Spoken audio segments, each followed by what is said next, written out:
Good morning to everyone on the call today. Welcome to this conversation about the state of our nation and where we go from here. By last count, I think we had 200 to 300 RSVPs, so there are a lot of people on this call today. I wish I could be in the room with all of you, and I'm sure you also wish that we could have all been together in this really poignant and critical moment for all of us. On behalf of Tshikululu Social Investments, our expert speakers and analysts today, thank you so much for joining us for the Serious Social Investment Conference as we discuss the recent violent protests that have plagued our beloved country. And our goal in this gathering is to learn, it's to understand, and then to decide. Decide what to do with this information, the revelations about who we are, and what is needed to create the society that we know has to be just and equitable in order for it to be peaceful and sustainable. Once again, we have been reminded of the truth of ourselves. The unemployment, the social grant numbers, the education barometers, the malnutrition numbers, the myriad accounts of corruption and looting, the racial schisms, the political machinations, the persecution wrought by the pandemic. This list is endless. These have been the brushstrokes against the canvas of our country, relentlessly painting our picture. And yet, we have failed to see and we have failed to listen. Hand-wringing has been in abundant supply these last few weeks, and the question, why, echoes across each blackened shell of burnt business and through households devastated in one form or another by the uprising, the looting, and even the murders. In this gathering, we aim to provide insight, give hope, and share how social investors in the private sector can once again collaborate to help those most in need. This is a time for us to listen as the moth does. I don't know if you are interested in biology as much as I am, but it was recently rated the species with the best hearing in both the animal and the human kingdoms. And the evolution of the moth's ability is credited in part with them having to evade the threat of their main predator, which is the bat. This allows them to escape before being attacked. And today, we have got to listen, to take heed, and to evade our own enemy, the enemies within the house that is our country.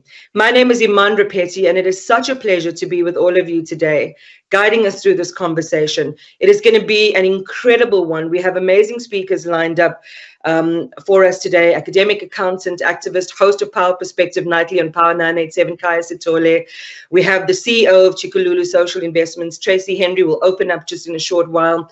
Dr. Imtiaz Suleiman will be with us, the founder of Gift of the Givers, a colleague and friend of mine, a brother really, Ayabonga Tawe, who is an economist, also an author, economist, and columnist, and Professor Leila Patel, who is the South African Research Chair in Welfare and Social Development, also founding director of the Center for Social Development in Africa at the University of Johannesburg. So a really amazing panel for us this morning. Grab your chairs, lean in a little more. I hope you have a hot beverage in your hand. And Tracy Henry, with that, it's over to you.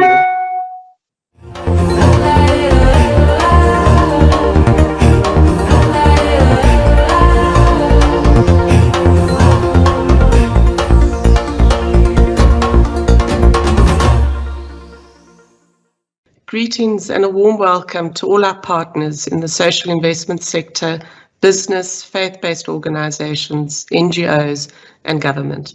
Thank you for joining us in this important discussion. 2 weeks ago, the unthinkable happened in South Africa. The looting, community unrest and violence we witnessed in KZN and Gauteng shocked our nation and indeed the world.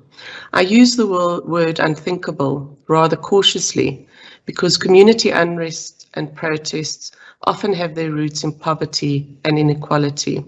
And while our Constitution provides for peaceful protests, the intensity and scale of what we experience was extraordinary. As a manager and advisor to social investors, our immediate response was, what is the best way to respond during this crisis? Pretty much the same as we did when the COVID-19 pandemic first made its mark in South Africa in March 2020. These black swan events, which we perhaps could have better anticipated, requires an agile yet considered response. And what we have witnessed in recent days is how sectors across South Africa have risen and joined hands to respond in ways that with time will rebuild the economies impacted and, just as importantly, build our very fragile fabric of society. Tshikululu believes that platforms such as this SSI webinar is an important opportunity to reflect on our collective roles in building a thriving South Africa and ultimately a world where everyone has the opportunity to thrive. This is our higher purpose, and we thank you for being part of this discussion and for sharing your insights today.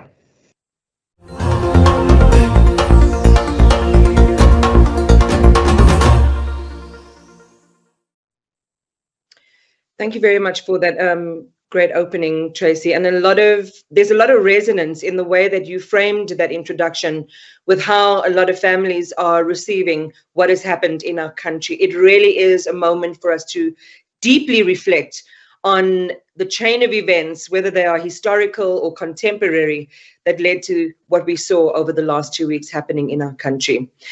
Up next is, and I've introduced him earlier, Kaya Sithole, who will set the scene for us and the context in a presentation that will take about 10 or 15 minutes. And I think it is an important one to really create an environment for the conversation that will take place thereafter. Just a reminder to everyone who's participating, please do make notes. This is not meant to be a download. We're not going to talk at you.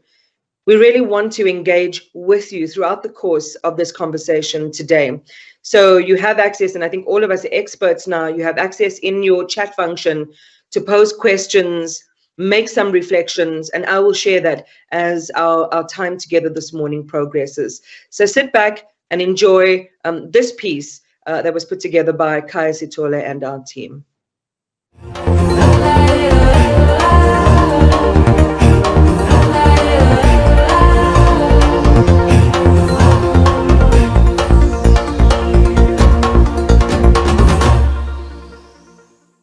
Thank you very much for the introduction, Iman. And I suppose, obviously, we do meet at a rather difficult time. And when I started seeing what was happening over the past couple of weeks and also the essence of what this dialogue was about, I sort of looked back into the recent archives of the stories that have been told about South Africa, some of the anecdotes that have been shared about South Africa, and tried to sort of frame my thoughts around what I think is probably the bigger question, and that is the question of the social gaps that exist within the South African context. So what you see on screen is a picture that has become quite famous, and this was the picture on the front page of Time magazine ahead of the 2019 general elections. And I think what this picture does is that it sums up the essence of the great divide that has existed in South Africa historically, but also persists and has persisted even strongly over the past 2 decades, particularly in light of the great expectation that it would be a type of great divide that would eventually be eliminated over time. So when I started looking and thinking about the state of the nation, it somehow for me gravitated into really a couple of key talking points, and whether firstly what we saw over the past couple of weeks was surprising, or whether it was something that, to be objective, was probably long expected, something long in the making that just needed a trigger point. And the reality is that if you look at some of the deep-seated anxieties that exist across different parts of society, you could potentially say that a lot of these things have been said, have been mentioned, but perhaps what has been missing is a universal understanding of what it would mean if these issues were not to be resolved. And of course, other people have predicted that it might just become a form of social unrest. People might get angry. But I think up until a couple of weeks ago, we sort of never really understood what the scale of that might be and what the impact of that might be. So when I started looking at it, I sort of then started to try and figure out whether it really isn't just a confluence of the pre-existing social anxieties and also the political paralysis.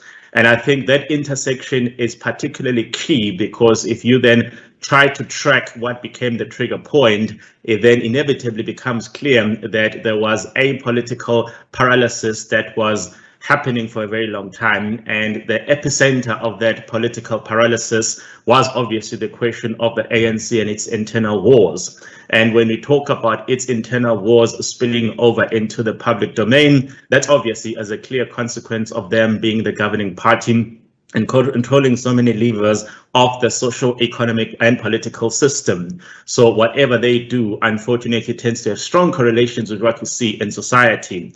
So of course, the question of whether this is all about Jacob Zuma or not becomes remarkably important.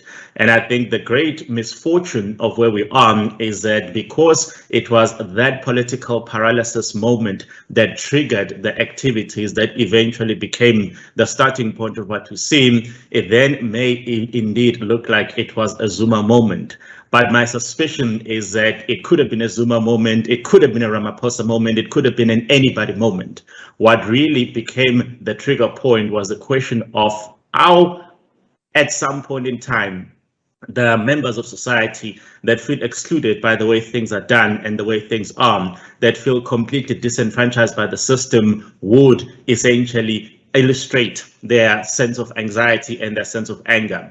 And what that political moment then did is that it created a space where, because of how the ANC tends to conduct itself, because of how the ANC tends to struggle to sort of deal decisively with its own internal matters, that provided the fertile ground for people firstly exhibiting that the rule of law is indeed negotiable. And when you talk about the rule of law being negotiable, you don't even need to talk about the high profile cases. You simply need to talk about the fact that when we're living under level 4 lockdown regulations, where the rules for you and I meant that we couldn't even have a gathering of this nature sitting together, that is what we understood to be the prevailing regulations. And yet what we saw in the days leading up to the eventual incarceration were hundreds of people congregating, breaking all social distancing protocols. And this was not something that was happening in secret in a nightclub in the middle of nowhere that no one knows about. It was happening in full glare of the public, and no one could dispute that law enforcement agencies were aware. And of course, for people sitting at home, having spent the past 12 to 15 months observing and really complying with the regulations, to then see something like that happening and then starting to wonder, well, we thought the rules were X, but it turns out that people can conduct themselves in that particular manner and nothing happens to them. And that obviously perpetuated that pre-existing anxiety about the fact that actually there is one set of rules for normal citizens and another set of rules for political parties and for political principles. So that didn't help. But of course, what we then saw is that on the back of that, then there was this mood or this momentum that then eventually led to the rioting and also led to the looting that spread particularly in KZN and also in Gauteng. So that is the key intersection point between the political issues and the prevailing social issues. Now, why the social issues must still be one thing that we really do focus on is that at some point in time, you have to interrogate the question of why so many people that enjoy very little in the way of political proximity would then find themselves participating in this. Because even if it turns out that there were indeed some coordinators and some instigators behind the scenes, it wasn't 12 people that were on the streets, it was hundreds and in some cases thousands of people. So the bigger question is, why would those particular individuals feel that they could participate in this particular a sense of unrest, and whether they thought that there'd ever be any consequences there? Because for me, dealing with what made them feel that they could participate and perhaps expect that be no consequence is really what the national question is about, rather than the question of how the ANC decides to deal with its political figureheads at any point in time. And at the crux of it, of course, is what I refer to as the social coverage gap. And in that social coverage gap, which I will explain later on using a couple of slides, is really the question of between the few individuals that have some form of social security in the form of either they have a job or they have a formal social security from the state. What is in the gap? Who is in the gap, and how are we dealing with them?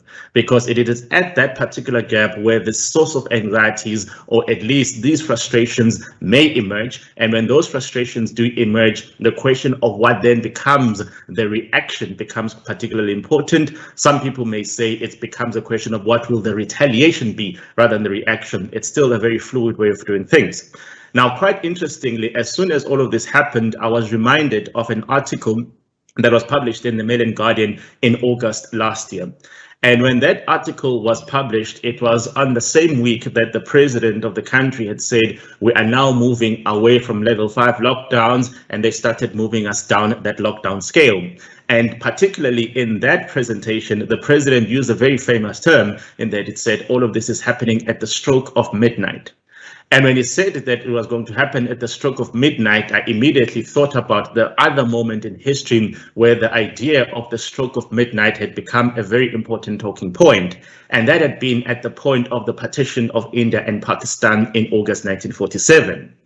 Now, the relevance of that India versus Pakistan example is that India and Pakistan represent a very unique case study in world history, in that this is one nation where at some point in time, all the citizens of that single nation could be evaluated on the same basis. So if you said you're talking about the GDP of India being the bigger country, the unified country at that point in time, every single citizen within that landmass will be evaluated using the same parameters. If you're talking about literacy rates, you're talking about birth rates, then there was a singular measure referring to everybody that was part of that singular landmass.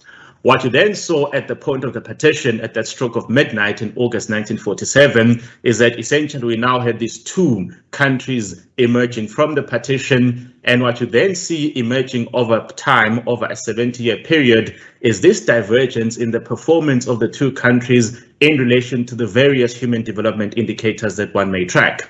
Now, the most robust indicator, of course, is the one that is published by the United Nations. They call it the Human Development Index. And what we then did is that we immediately wanted to go and see what the history of India and Pakistan has been since 1947. And you can clearly see that there's been this widening gap, and that gap is actually accelerating over time. And the bigger question is how two countries that essentially started off at precisely the same point just before that stroke of midnight have come to be so divergent over time. Now, of course, if you look at this curve, it is clearly on an upward steep incline for India. But quite importantly, with India having 1 billion people, 1 billion citizens, we cannot underestimate the impact of them having said that we are able to increase our human development index to a particular number over a particular point in time. Because if you look at the constituencies of what that index means, it essentially means that millions of people have been lifted out of poverty in recent times in relation to India. Pakistan has essentially stagnated. It's always fallen behind the curve of India. And the question has always been why that is the case. And of course, it comes down to a question of leadership and how things have been done and how long-term strategic planning in relation to the protection of communities and the protection of societies and the elevation of societies has been done. So that became the India and Pakistan case study. Now, why it was of particular relevance in the South African case is that if you think about South Africa, we have been practicing this stance, if you can call it that, of assuming that at some point in time in April 1994, we had a similar midnight moment, which simply sought to say that from this point in time, we are all equal. And since then, what you would have expected is that in the South African case, having heard that divergence across racial lines, for example, then we'll be seeing a convergence over time in relation to how South African citizens can define their South African experience. As it turns out, though, what you then see when you look at the South African case study in particular, there's clearly been some elements of progress over time. Now, the key caveat or the key proviso to all of this analysis is simply the question of what exactly was South Africa measuring up until 1994? Were the homelands being included in this analysis, or were they seen as separate countries? So the historical data probably doesn't have as much resonance with me as the data from 1994 onwards has, because we know at least from that point in time, we're evaluating what we essentially refer to as a singular, a unitary state. Now, what you're seeing is that clearly South Africa has been going up on this upward trend in the past 20 years. In fact, by the time we see the 2015 data, they've essentially caught up with India on so many dimensions, at least according to this particular index. But what was particularly interesting and fascinating is that as recently as 2019, this same index then said, look, when you compare the countries of India and Pakistan, for example, there's a gap there, and there are particular reasons why there's a gap there. But when you looked at South Africa, it then said the Human Development Index for South Africa in 2019 was 116. So ranked out of 189 countries, South Africa was 116. And of course, South Africa has got a majority of Black people in the population. So what that particular research then did quite uniquely in that period is to simply say, in this index of 116, let us look at the divide that may or may not exist between Black and white people. And what then emerges from that particular analysis was the fact that in the South African index, the universal number was that South Africa was ranked 116th. If you looked at just Black South Africans and sort of then computed that same index only for them, the answer was the perfect replica of the national answer, which was 116. However, when they applied the same to just the white population in South Africa, the answer was 16.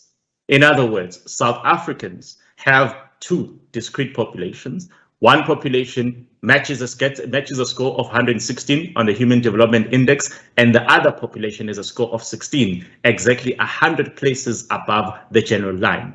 So what exactly does this tell us about the state of South Africa?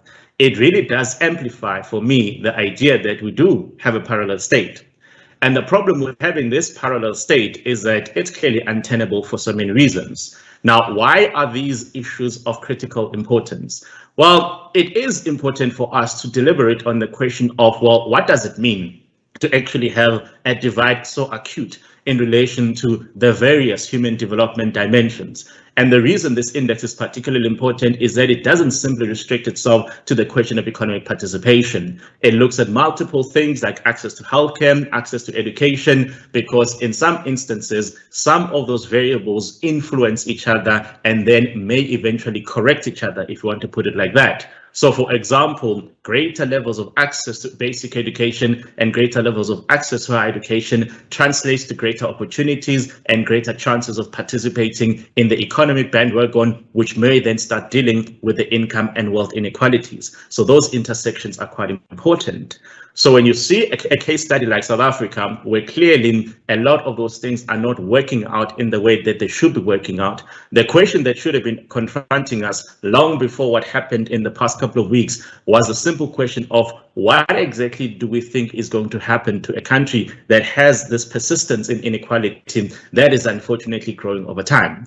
If you look at this particular slide, it's looking at the poverty and race issues in South Africa, and you can clearly see that the burden of poverty rests heavily on Black members of society. And of course, them making up the majority of the population, it then invites the obvious questions that whenever there's a burden of poverty, the state has to intervene in one way or another to assist those that are being confronted with poverty. Now, of course, the state needs to have access to resources, and those access to resources essentially come from those that have some form of participation in the economy. In other words, the employed. So you can already start seeing that when you have that disconnect, when there's a smaller fraction of people that are employed and their ability to galvanize enough resources to support or at least ease the burden on those that are unemployed, the poverty burden, then you've got clearly a disconnected structure.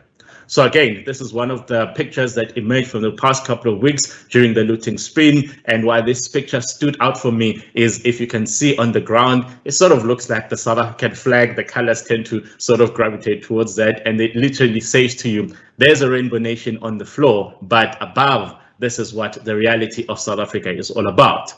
The other important dimension that one could consider is the one that is referred to as a multi-poverty index. And what that multi-poverty index tries to do is that it also looks at a variety of variables, and it simply asks the question of, well, as a household, do you have access to electricity? Do you have access to running water? And all of these questions tend to then give us an insight into what the state of society is at any point in time. So it's taken as a snapshot view. This is, again, something that is of critical importance in South Africa, because what we then need to make peace with is the fact that for as long as many people aren't able to tick on these variables and say, I have these are the people for whom the lived experience on a daily basis is not what we think should be ideal. It isn't something that anyone could be proud of. So that becomes a key important consideration here. And the essence of what poverty is in South Africa and the prevalence and persistence of it is probably captured in some of the data that you'll see here. So this was as derived from that multi-poverty index study that was done, and it then said on the basis of what had been surveyed at that point in time, you can clearly see that there is a prevalence of poverty across the ecosystem. And when you then look at the numbers of people affected by poverty, it clearly does become a problem. However, there is then something referred to as the intensity of poverty, which then says, never mind just saying that a person is either poor or not poor by drawing a singular barometer. You then have to measure the intensity of that as those levels of poverty based on the different dimensions that are contained in that particular index. And you can clearly see that there is clearly a problem that is universal in nature, in that far too many South Africans have been saying for a very long time that the system is not working for them. So when you then look at the question of how many people are employed, for example, and then you look at the people that are poor, or defined as poor, then the obvious question should be, if the system hasn't been conducive to people having a job on their own or being able to make ends meet on their own, then it is the state that has to step in one form or another. And the most proactive intervention that we have as far as the state is concerned is obviously the social grant system. So when you then look at the social grant system as it was measured at the end of 2017, you look at the number of people that at least get some form of assistance from the state social grant system. And why this matters is that we are now in a position to sort of start thinking that if you have a general population of close to 60 million people, then you have a few number that are employed, and then you have a few number that are covered by the social grant system. What happens to those that are not in the world of employment and also fall outside the coverage net of the social grant system? Because these are individuals for whom the daily reality of what it is that I'm going to eat, or more importantly, where I'm going to sleep, is a daily horror show. And that is something that should get us all to start thinking differently about how the South African story is being told. So that's really, for me, some of the key issues that I would have said, you know, looking back, we probably should have started thinking about how to actually deal with this particular gap. Now, of course, what we saw in the past year was that there was, during these hard lockdowns, these different ways of engaging with the state. So for a lot of people that fall outside the net, what they've been able to do is that they've been able to hustle on their own. So whether it is a person going to a shopping center and working as a car guard, that probably falls within the definition of undocumented economic activity. So for a lot of those individuals that are able to do things on their own, what the pandemic then did is then it locked them away even from those opportunities that they harnessed on their own. And once they'd been locked out of those opportunities, then it actually escalated their sense of desperation and that dimensions of poverty. So we saw the 350 Rand social grant coming through, clearly inadequate, clearly doesn't go far enough, but at least it represented for many of these people the very first time that the state acknowledged their existence and said, here's some form of assistance.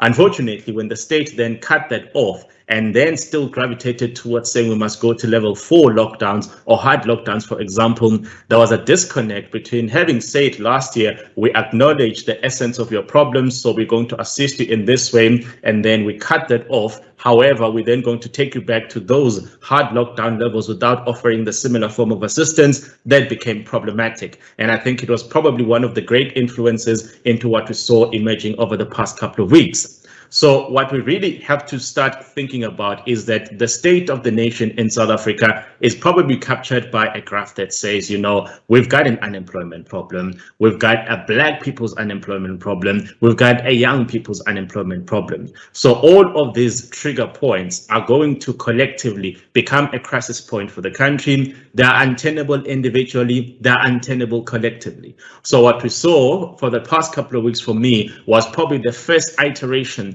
of something that will become far more regular. And when we say it's the first iteration, we're not saying it's the first time that there's been a sense of collective frustration. Remember, we have service delivery protests on an ongoing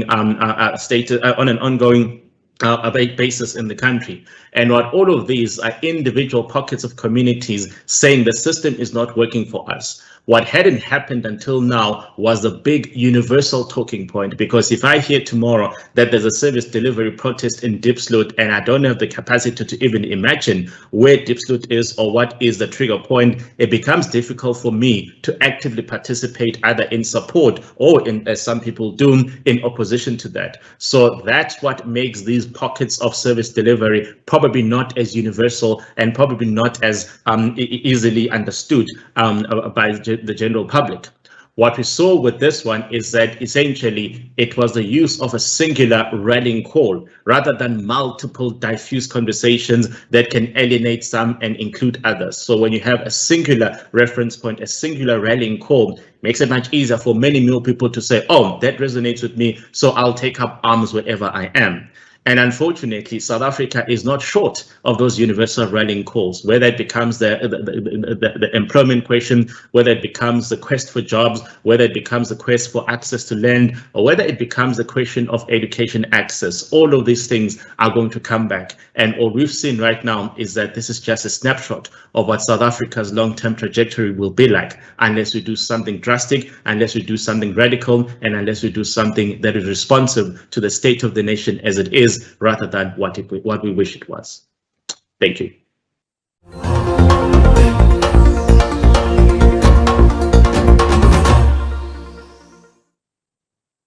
Thank you very much, Kaya, for weaving together all of those strands of information into a coherent tapestry that shows us very clearly how all these factors have the potential to interplay and result in some of the things that we saw recently. There's so many threads there that we're definitely going to pick apart in our conversation piece over the next hour, particularly resonating with a lot of concern in our country about whether this could happen again. And you mentioned that this is akin to the first iteration of something of this scale and of this magnitude, and who knows what's going to happen next, but the likelihood of that happening certainly is very strong.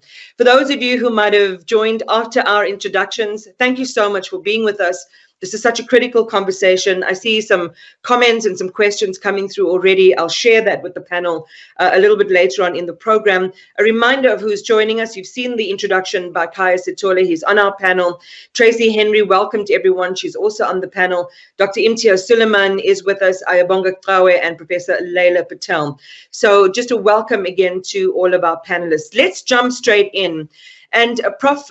Leila Patel, I'd like to start with you. What Kaya presented was a sermon of understanding.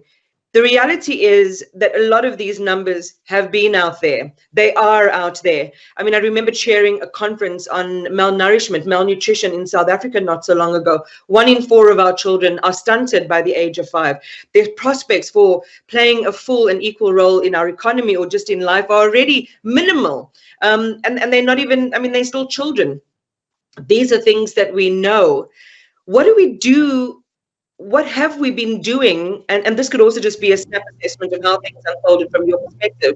What have we been doing? What has government been doing with the information that is there? Somebody clever could have foreseen that all of this was going to reach a head at some point.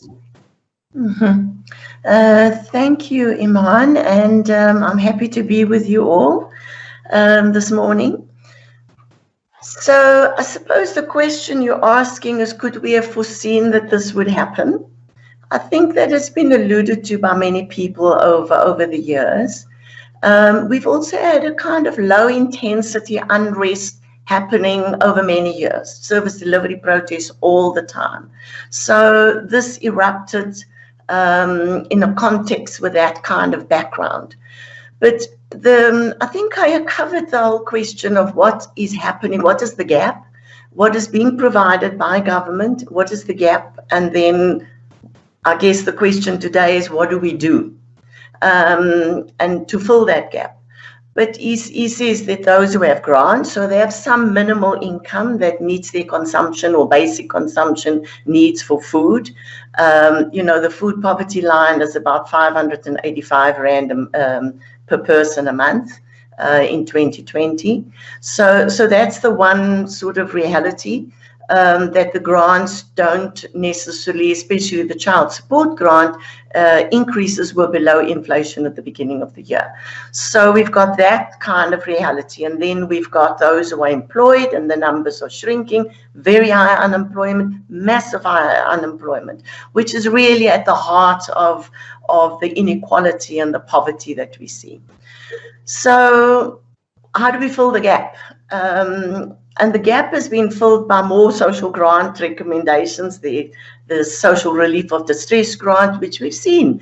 It's very small, it's only 350 Rand, but it's made some difference in reducing poverty. Without it, we would have been between maybe 5% higher poverty rates. And all of that ended at the end of April this year, following a staggered phasing out of all the relief, including external social relief provided by government, but also NGOs, the private sector, philanthropic initiative, corporate social investors. And that also declined during the COVID period from 18% at the beginning to somewhere around 12%.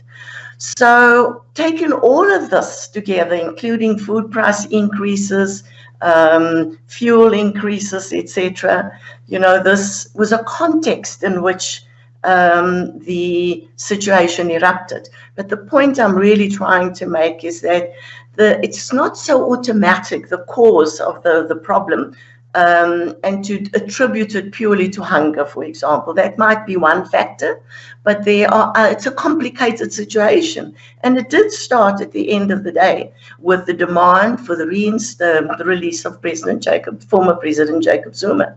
So we shouldn't kind of gloss over that.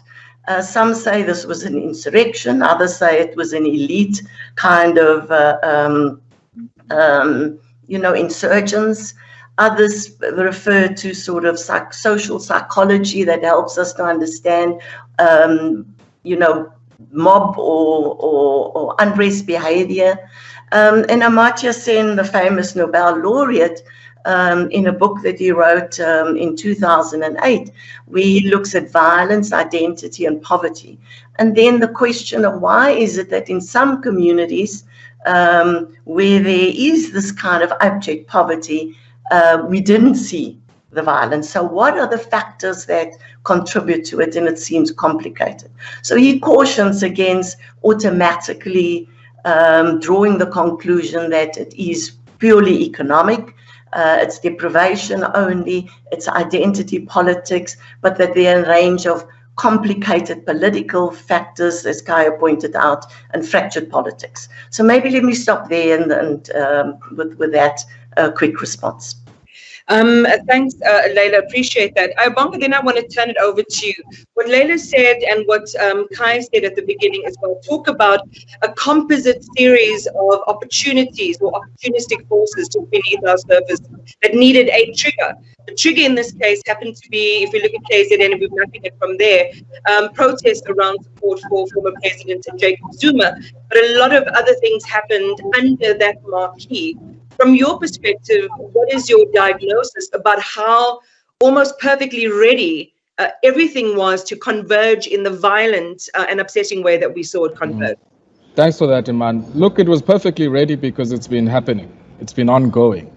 If you take, for instance, just in the northern parts of KZN, the industrial estate in Mandeni, Istebe Industrial Estate, which was torched to the ground, and a lot of textile producers in that part of the world and other machine manufacturers in the electric engineering space as well have been hard hit. And what becomes clear in Mandeni is that you've had the same torching in 2016, just around the local government elections. You've had the same torching in 2019. You've also now had the same torching around 2021. Now, you might want to think of all of these as just political milestones, but what in effect is being communicated here by many in those communities is that if you look at the social context and milieu of many of those people who live in that space, who are not employed in that industrial estate, and there's also all manner of other concerns around, Chinese investors who are employing Chinese labor and all of those other sort of context-specific issues that flare up when you've got this one catalyst, which is a commonly shared belief that the incarceration of former President Jacob Zuma was wrong. But I also think, Iman, that the underlying issue that this raises is that we have too much production happening in too few places and too many people who have very little to lose. And if you think about the type of history that we come from, and I talk about this in my recently published book, that we come from a history where wage employment is intimately tied with social citizenship. So in a sense, not even 50 years ago, in this country, your ability to survive and live in the republic outside of the homeland was intimately linked to your participation in wage employment. Through all manner of legislative instruments, Black Local Authorities Act being one of those, and this idea of making people carry around lodgers permits and passes and all manner of other things. Now this reality spills over into the democratic context in a deindustrializing economy, in an economy where capitalism no longer needs human labor, warm bodies to be able to accumulate, and you then have a crisis of underutilization. And effectively in that crisis of underutilization, you mix that in with austerity. You've seen massive cuts in social budgets over the last while. And all of this spills over in a crisis of social reproduction where I don't really have to care about Jacob Zuma in order to join the throngs of the people who go out and loot, because the risk of doing so, because so many of us are doing it, are effectively minimized in that context. And I think for me, that is the real background. You can't over-police. You can't see this just as a security issue that you must respond to. And I think we need to confront the underlying question. And maybe just the last comment is, in the neighborhood you come from, Iman, in Phoenix, what becomes very clear there is the bubbling over of our unresolved national question. And the national question in South Africa, which we're still trying to deal with, is on two fronts. On the one hand, how do you make sure that the socio-economic conditions of Black people in general are able to sort of narrow that gap between them and the white community that Kaya was speaking about? But even within the Black community, how do you make sure that there's the same premise of equality among African, colored, and Indian communities? And I think on those twin tasks, many of those are incomplete, and we certainly have done a shoddy job over the last few decades. Thanks for that opening, Ayabonga. And you mentioned, for those of you who don't, I lived in Phoenix. That's really where I grew up. My family is still there. And watching what develops through their lens and these myriad forces, again, which echo what's happening nationally, that there are a number of forces at play, both the opportunistic, both the criminal, both the legacy and the historic, came together in this really toxic way that have laid bare the truth of who we are. As we keep saying, it is a reflection of who and where we are. We have not perhaps been listening as well and as keenly as we ought to have. Dr.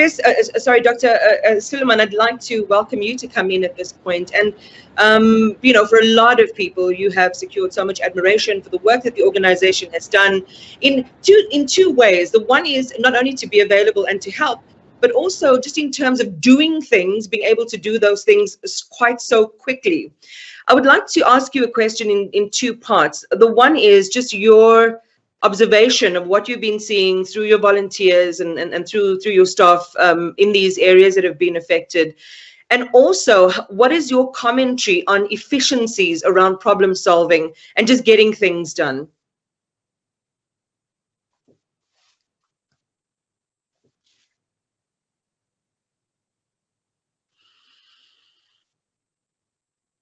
Suleiman, I think that you're muted.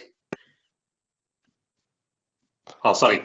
Can you hear me now? Yeah, we got you loudly. Yeah. Thanks, Iman, and thanks to all the panelists and Tshikululu for setting this up, and greetings to everybody else on the program.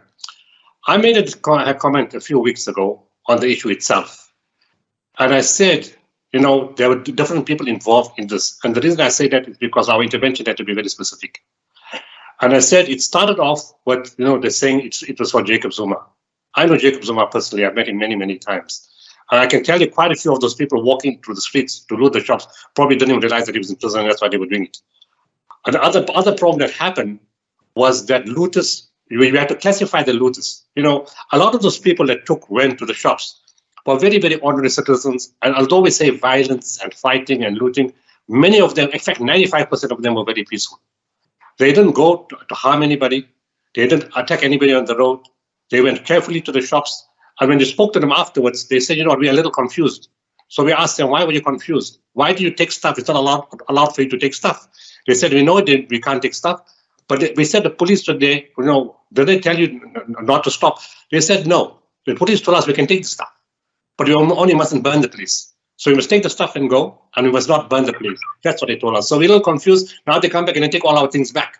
So we don't know what to do. The other thing is, if you watch the pictures clearly and you listen, you would see sometimes a mother carrying a child, where goes in the store and takes out one piece of chicken, one tin of fish, and walks away. Doesn't take anything else. So that is telling you there are several problems here. What Kaya has said in the introduction is correct. What Ayabaga has mentioned is correct. And what Professor Leila has said is also correct. There are different factors here. The biggest problem here is in the conflict within the ANC itself. The political mess is causing all these other issues. The second thing is within the ANC, whoever is outside the ANC, people say it's RET, it can't be that factor, it could be somebody else, we don't know. And people are saying, you know what, we're doing it for Zuma. Now, if they are doing it for Zuma, did anybody ask him? When we try to push this kind of force onto Zuma itself, as I said, I've met him many times. And I doubt that Zuma would agree to some kind of thing that destabilizes the country. Irrespective of everything else that has gone wrong, I've never known him to be a man like that. Yes, he fell, he had the wrong people, he was involved in state capture. But as a person, I've always seen him do well, care for the well-being of the country itself. And to attach this to his name, I find it very difficult. Maybe I missed it somewhere along the line, but I've met him many times. And for him to be associated with something like this that totally destroys the country, I find it very, very hard to believe. Thirdly, to me, the most dangerous were not the people taking the stuff. As I said, many of them are very, very peaceful. And I know for a fact that they came to people's houses next door. And they came to Indian communities. Let's talk about race clearly. There's no mincing words here. They came to Indian communities next door. And they said, in the morning, the lady gets up and she finds 3 boxes of meat from Bluff Meat Supply outside the door. And she asked the people, what is this? They said, no, we brought this for you, you're our neighbor. You need to eat this. So the lady said, but I can't take stolen stuff. And I'm not allowed to eat this meat. They said, but we're just our neighbor, we thought we'll share it with you. Then somebody else comes and brings a step ladder. They said, we think you need a ladder. This is for you. So there was a willingness to share with different communities because the perception is that we're all from the same area, we have the same all difficulty. So the political issue is one. The part I mentioned about the chicken is specifically, yes, there are hunger issues. There are very, very real hunger issues in this country. But to think that hunger issue was the only thing that caused this is incorrect. Because then it should have happened in Limpopo and Eastern Cape. Eastern Cape is the poorest province in the country. I mean, during lockdown itself, we distributed food parcels to a mother who came and said, talk to my children. My children are eating plants. For 3 months, they survive on plants. So if hunger was the cause, shouldn't it have erupted there? And then also people said that we are eating tortoises, we are eating cats, we are eating lizards to survive. Why then did they not erupt in the same way that it happened in KZN and parts of Johannesburg? It means the most dangerous part of all this was the third force. And to call it blunt, I call them traitors. Nobody in their right mind would burn shops or premises or buildings which provide food and conveniences to people within the communities. And that's why Mangosuthu Buthelezi got his people to protect the shops in Ulumbi and other areas of northern KZN. Because they said in the long run, who's going to suffer the most? We won't be able to buy stuff. It's going to be more expensive. We have to travel a longer distance. We have to pay more fuel. It's just going to put us more backwards. And that's why black people protected shops that didn't belong to black people, because they understood the long-term effect of that. Take it a little further. I call them traitors. Why would you burn a pharmaceutical plant that makes medicines that benefit people of 60 million people of all races? Medicines is not color specific. It benefits everybody. You burn out pharmaceutical wholesalers. Is it color specific? No. Most of the people who require the medicines are black people in the province in KZN. Why do you burn the pharmaceutical wholesalers? It makes no sense. You burn the shops in your area that affects you, and now people are saying they can't get the food itself. What has happened as a result of that? In the townships itself, there's now a fight between looters and non-looters. And the non-looters are saying, you have made our life difficult because we can't get the food stuff anymore. And everything we want to buy is far more expensive because it means extra taxes to go and get the stuff. So that's another great effect, a problem as a result of this. I call them traitors, and I keep emphasizing traitors. Because of them, nurses and doctors couldn't get to hospital. So what happens in the public hospitals? Who are the patients? Predominantly in the public hospitals. It's black people. 80% of them. What happens? There's 2 nurses per ward to look after so many patients. And hospitals call you out of anxiety and emergency. Right. We don't have people to provide oxygen. So now the people you are supposed to be standing up for, saying you're fighting in their name, in their interest, you're actually killing them. Because nobody can get oxygen to them. There's no food, there's no medication. 2 doctors per ward, 2 nurses per ward. Who's responsible for that? And then there's no fuel and you can't make progress. That's the issue. Yes, there's a hunger issue, but there is something far more sinister than that involved in this. All right. Dr. Suleiman, take a pause for me just on that point. We'll get back to you, and maybe it will be useful towards the end as we figure out in the what next portion of our conversation, how you can create the types of efficiencies that Gift of the Giver has been able to demonstrate in communities that have been waiting in some cases for years for things like a borehole, even a school. We'll get to that a little bit later in the conversation. But Kaya, let's bring it back to you. And I think you did such an eloquent job at the beginning for people who've not been following the thread of the conversation and how different strands around inequity, inequality, unemployment, and all those factors merge to create this, this context for a perfect storm in our country. What Dr. Suleiman is saying, I mean, we've heard from our state security agencies, we've heard from our, intelligence agencies around this, their thoughts on where some of this unrest, we're calling it, or uprising activity emanates from, who's to blame, whether there were organized forces behind all of this, and we're making sense of that. We're hearing from Leila and the point you made earlier that this has been information that has been brewing over a long time. People have been in the hinterland of our economy for many years trying to get inside. But as you hear this, and as we try to make sense, a lot of it obviously spirals back to governance. It spirals back to the leadership in our country. And, if you listen on social media, and I know that it's not the be all and end all, there was a lot of criticism about the type of response that we got from the president as the leader, who was meant to, take hold of the situation, instill confidence, and let people know that somebody was in charge. But beyond him, of course, it extends to Luthuli House and the machinations we've all been reporting on. Your perspective then on how they should be and must be handling the schisms that we're experiencing right now, and how it is time to put their party objectives aside and get back to country values. Thank you. I suppose it's very difficult to sort of try and speak about how those in leadership should be healing these divides when they are fomenting them actively in one way or another.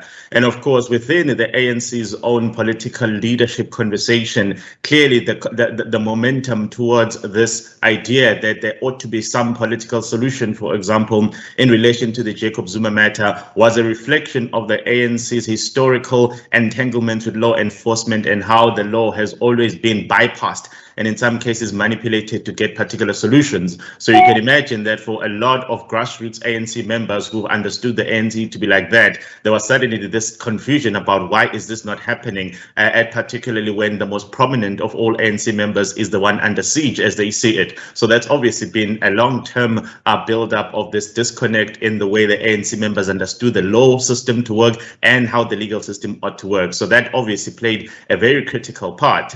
But of course, to that end, it's probably a reflection of how the ANC has been trying to break away from that historical analysis where everybody says, well, for as long as you are quite high up the ANC list, then law enforcement will never get to you. And of course, they're trying to wean themselves away from that. And it's just happened that it's at this particular critical moment where the epicenter of the conversation is, of course, the former President Jacob Zuma. So that's clearly one of the problems that we're seeing. But on the question of how they should have then managed this, I think obviously it is now very clear that the ability of the state to even know what's going on the ground does not exist. If you listen to the police minister, he's got a different story about what happened. If you listen to the intelligence minister, she's got a different story about what happened. So clearly, they either do not have a grasp on what the key issues are on the ground. They don't have the capacity to actually apply the intelligence resources to know what's going to happen and how it might happen. Or in the extreme, they actually have no interest in dealing with these things, because you can imagine that at some point in time, time, somebody should have said, it looks like there is a buildup of this activity, even on a singular platform like Twitter,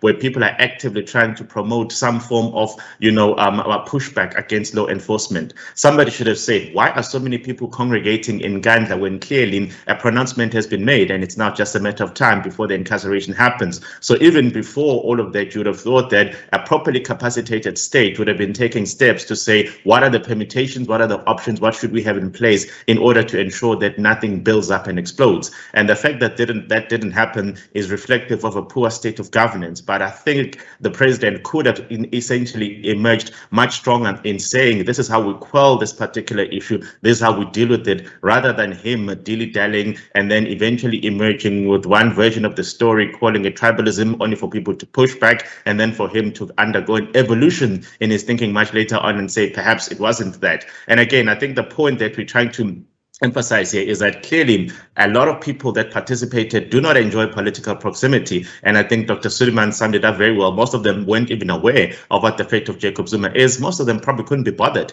by what the fate of Jacob Zuma is. So there's still a lot of grassroots issues that are there. But of course, if those grassroots issues were the singular driver, then it would have been a Limpopo situation. It would have been an Eastern Cape situation rather than a Gauteng situation where the intensity of poverty is not as acute as it is in the Eastern Cape. So clearly there were these elements, and those elements, I don't think there's anyone that's going to doubt that those elements enjoy some form of proximity to the African National Congress. It's simply a matter of us identifying who they are, and all we have so far is an answer that says we've identified 12 individuals, and to this stage, no one can give us the name of the dirty dozen. Sure. Again, it feels like we're back on radio, and you want to let the listeners in a sense. And I'm going to do that. There are some comments and questions coming in from those in the audience. But there's still a lot that we need to unpack here. What we see happening is, as you say, there's a high level of dysfunctionality in government and in governance and indeed in leadership. That gap that's created is being filled by people in civil society. And it often defers, that responsibility for us to stand in the gap and do something. But it doesn't belie the fact that we have to ask very serious questions about how we resolve that situation for ourselves as citizens to prevent us from continuing to pay the price as we go on. So we'll get to those themes in just a second, but I've got a question from Oren Fuchs, and anyone can just put their hand up and respond. Perhaps more than one of you would want to. Excited to be part of the conversation. So the question is, how do we move from reactive philanthropic interventions to the underlying causality of inequality and a more systemic approach that shifts the lethargy in the state's response to its role as a mechanism for dealing with this causality? So it's similar to what I've just been putting on the table as well. Like, we know the causes. A lot of those, causal or causation factors rest within government's ambit. How do they take back that responsibility of making sure that the triggers aren't there in the first place? Ibanga. Can I just say something? I mean, I'm quite concerned that there's an idea here that's emerging that this, because it didn't happen now in the Eastern Cape and in Limpopo, that it couldn't or might not happen again. And I think that's it's a very concerning thing to arrive at. Because if you take a longer term perspective on this, more than a month before this happened, in the first week of June and the last week of May, the Eastern Cape, large parts of the small towns there, Port Alfred, Makanda, Stutterheim, Komani, were effectively shut down. There were burning tires in many of these towns for all manner of local reasons. And in some instances, there was a mass-scale closure of some of the stores that are needed there. So I want us maybe to place that context front and center, that this is not just a KZN Gauteng thing, but because, as Dr. Suleiman rightfully says, that the ANC fratricide, or all of the issues that are happening inside of the ANC, create a particular type of sequence of how these things unfold. And of course, because former President Jacob Zuma was incarcerated in KZN, and a critical line is that Natal corridor, that N3, and even the rail corridor. Of course, it presents itself in particular ways, but I want us maybe to think of this as something that could systemically rise up in different parts of our country, so that at least we think of even the security and the state response that the comment is asking for in that way. And maybe just the last comment on the state response. It was interesting to hear the mayor of Nongoma saying when this happened, they had no riot gear.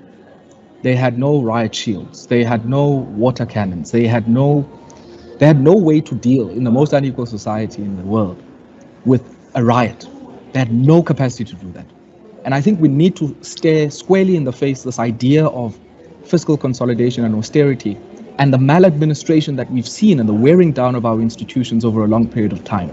Because you can't marshal a state-led response to this crisis if you don't have a state that is in good shape, if you don't have a state that is well-resourced to be able to respond, notwithstanding, of course, the intense political divisions in the ANC and how those play themselves out within the state.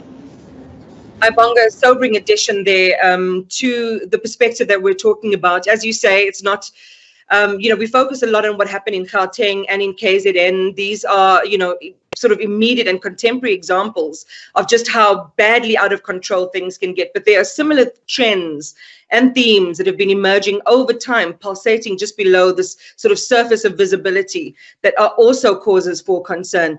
Prof. Leila, I want to perhaps turn the next one over to you, and Tracy, I'll bring you in just a moment.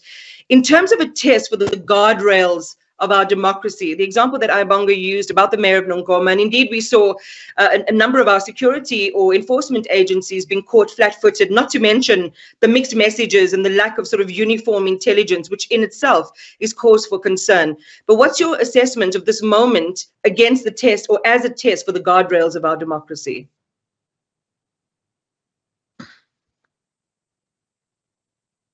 And you, I think, on mute, Prof.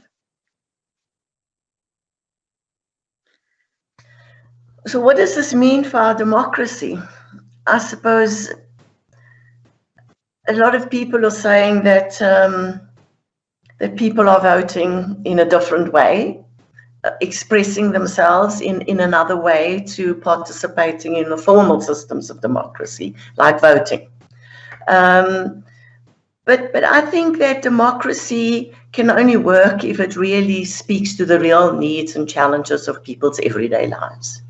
And in the research that we've conducted on voting behavior, of what drives people's voter choices, it is really the overriding answer that we get is about, we want to see an improvement in our lives. That is what people want.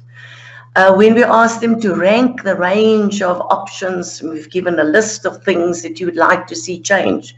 What is at the top of the list is employment. Now, we can talk about the politics of all of this, and we can talk about, Ayabonga's summarized all of that very, very well. But it's also about a capable state that can deliver. Do you have the skills, the knowledge to do this? I mean, I think of the work that MTS does. And when there is a humanitarian crisis, whether it is the Knysna fires or the droughts, what capacity do you need to mount to be able to respond? And what he and his team has built up is a knowledge and a responsiveness that we don't have in the government at the moment, for example. So I use that as an example. The grant system is there, it is working well, so we have pockets of excellence, but how can we make that work better? Because people, the money that they receive is not enough. Without livelihood support and opportunities and employment and quality services and combining grants with other interventions and innovation on the ground. And I come back to community level responses because this is playing out in local communities. So I am moving the conversation a little bit to what do we do and where do we go from here? But I think that's the gap and the space that we need to step into. Because what one feels paralyzed about is you've got a government there. People are voting for the governing party. The support is reducing, there is no question, from 66% in the early 2000s to in December when we did our last piece of research, it was 52% with the ANC, for example.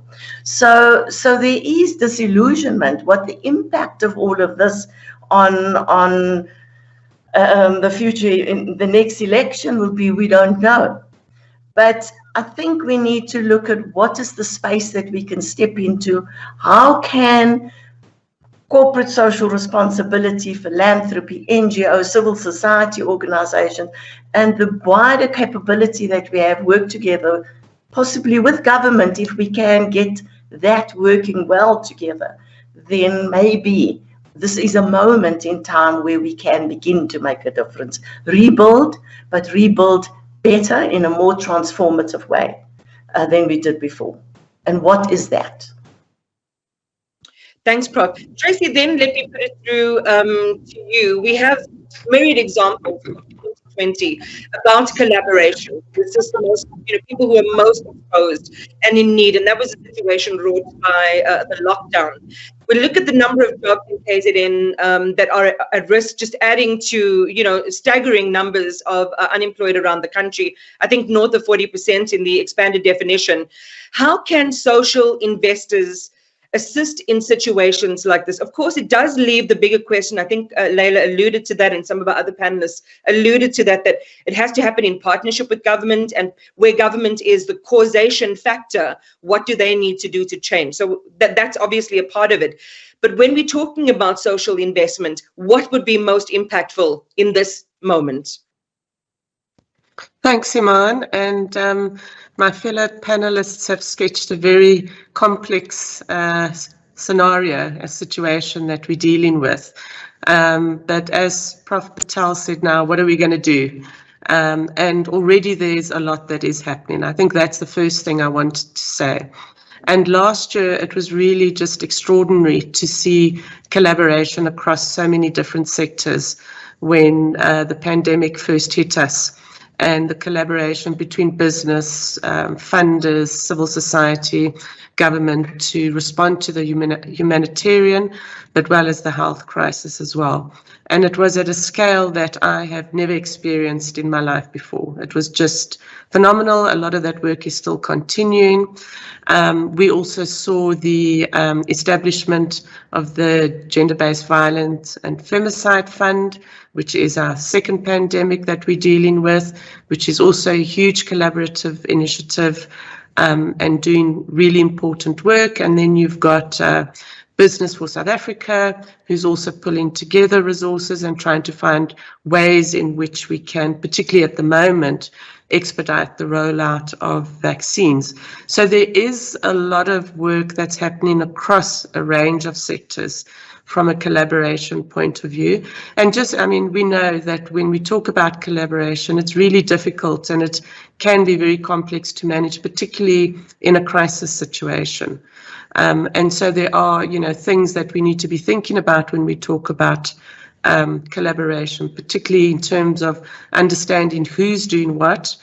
We found particularly last year that was one of the most important things to understand, because we didn't want duplication of effort.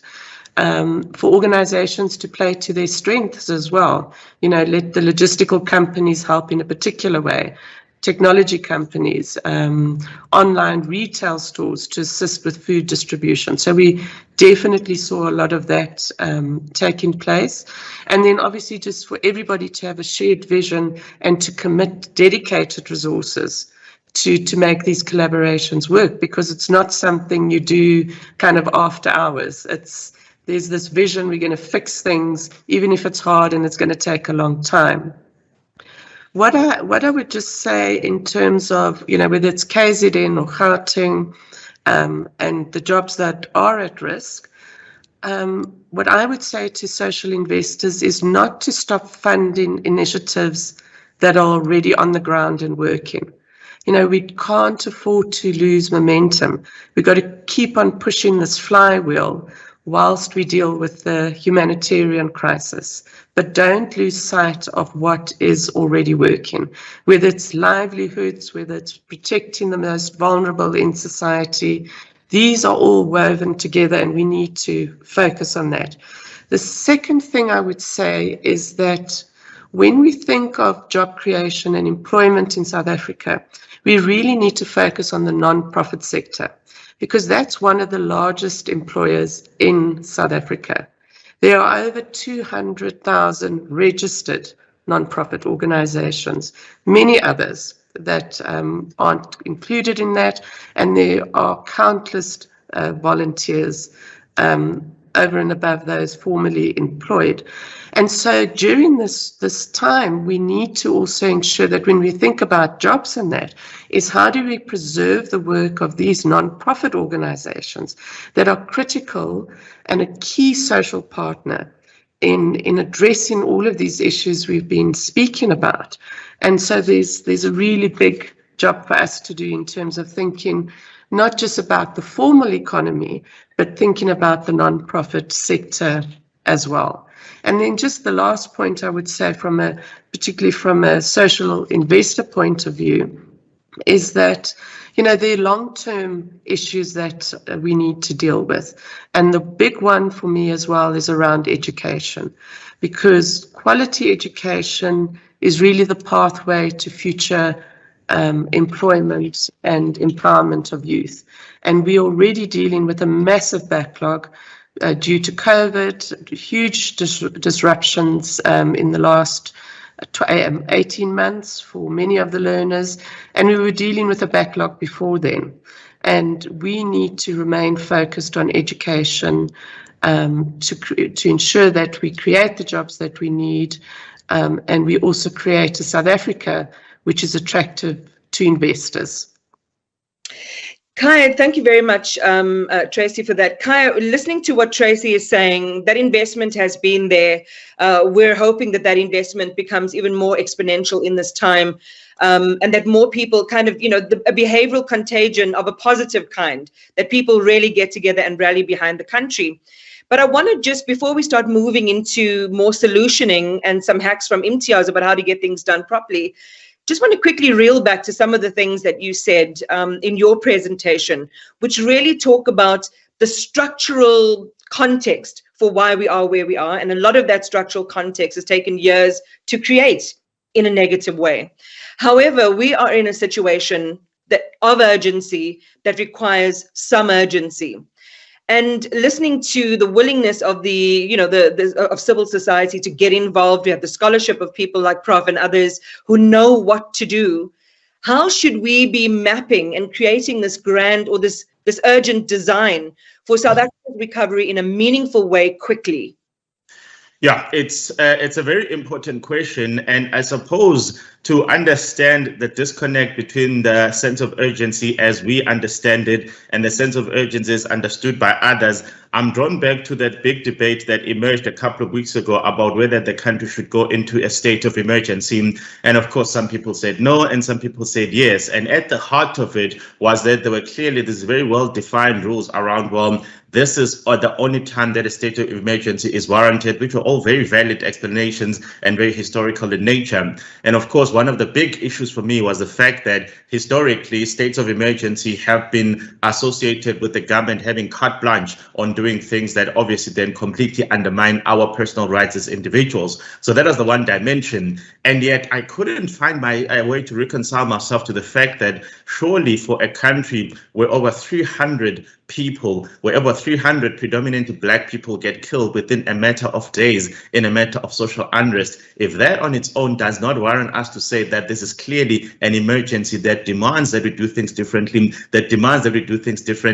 I'm beginning to wonder what exactly is it that amounts to a state of collective consciousness throughout the country. So I was a bit baffled by just that disconnect, in that we were very happy to cite the rules to say that until that happens and that is no emergency. And yet I'm thinking we're talking about 300 people that have lost their lives in relation to something that clearly could have been better managed by the state on so many dimensions. So that for me was the one problem. The secondary issue, unfortunately, is, as you said earlier on, if you look at organizations like Gift of the Givers, for example, they seem to have understood the fact that the sense of urgency must be matched by action, and they're able to do things in a much shorter time frame, much more substantively and much more meaningfully.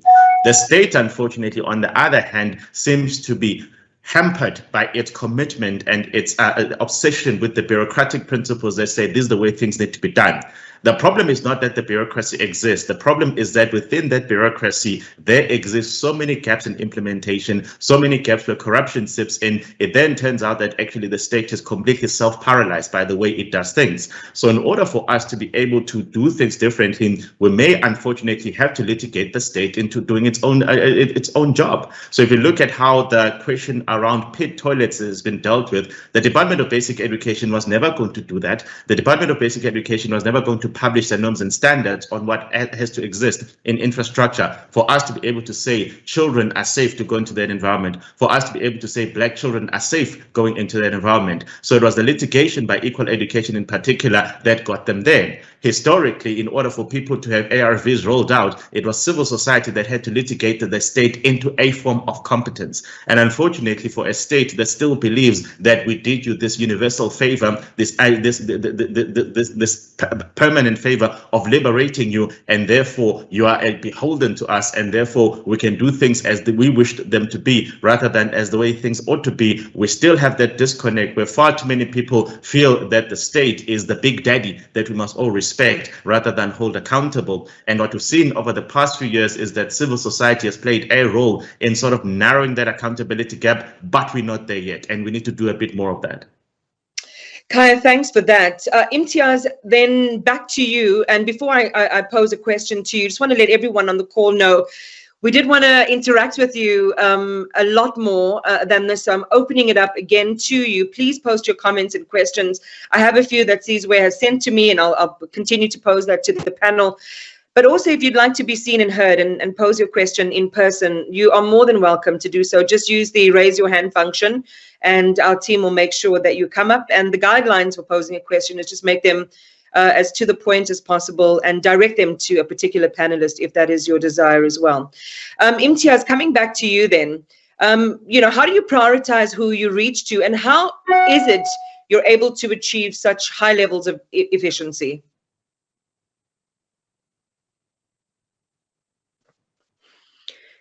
If Imtiaz, it's going to be that same old story. It's the microphone, brother. We're 29th on the 6th of August. We are 29 years old, and in a 29-year history, we haven't learned as a disaster agency how to be efficient and effective with closure.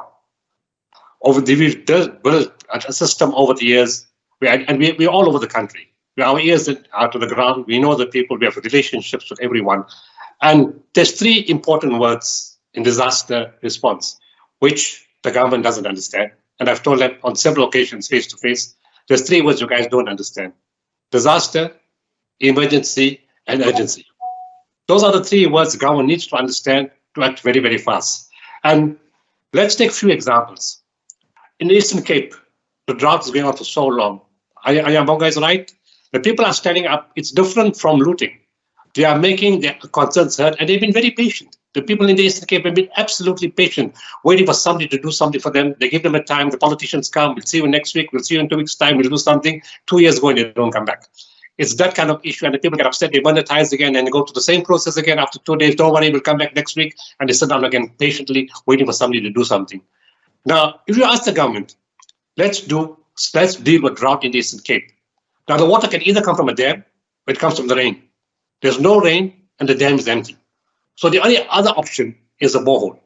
Can boreholes be done? Yes. We've drilled 420 boreholes in 24 months in different parts of the country. And all of them fully functional. Now, when you ask the people, the government to say, how do we deal with the drought crisis? They give you a dumb answer. Sorry, I'm very blunt. We're building a dam. So I'd like to know, will the dam be ready this afternoon? And will the water be flowing tomorrow morning? When you say you're building a dam. The urgency is now. People don't have water now. They can't wash now. They can't drink now. They can't take the medication now. The water urgency is now. How do you respond to sort something out now? There's a now situation which is an emergency, and there's a long-term situation which deals with water for the future. And you give us a long-term solution which doesn't work right now. When you ask them to do a borehole, this is the second problem with government. They are paralyzed by their own systems. Too many people to sign forms, too much laws, too many things to do. You can't act efficiently. You can't be fast. The MEC cannot be overruled by the minister. The minister can make recommendations, and MEC can ignore him. The system of government is they need to change the system of how they operate.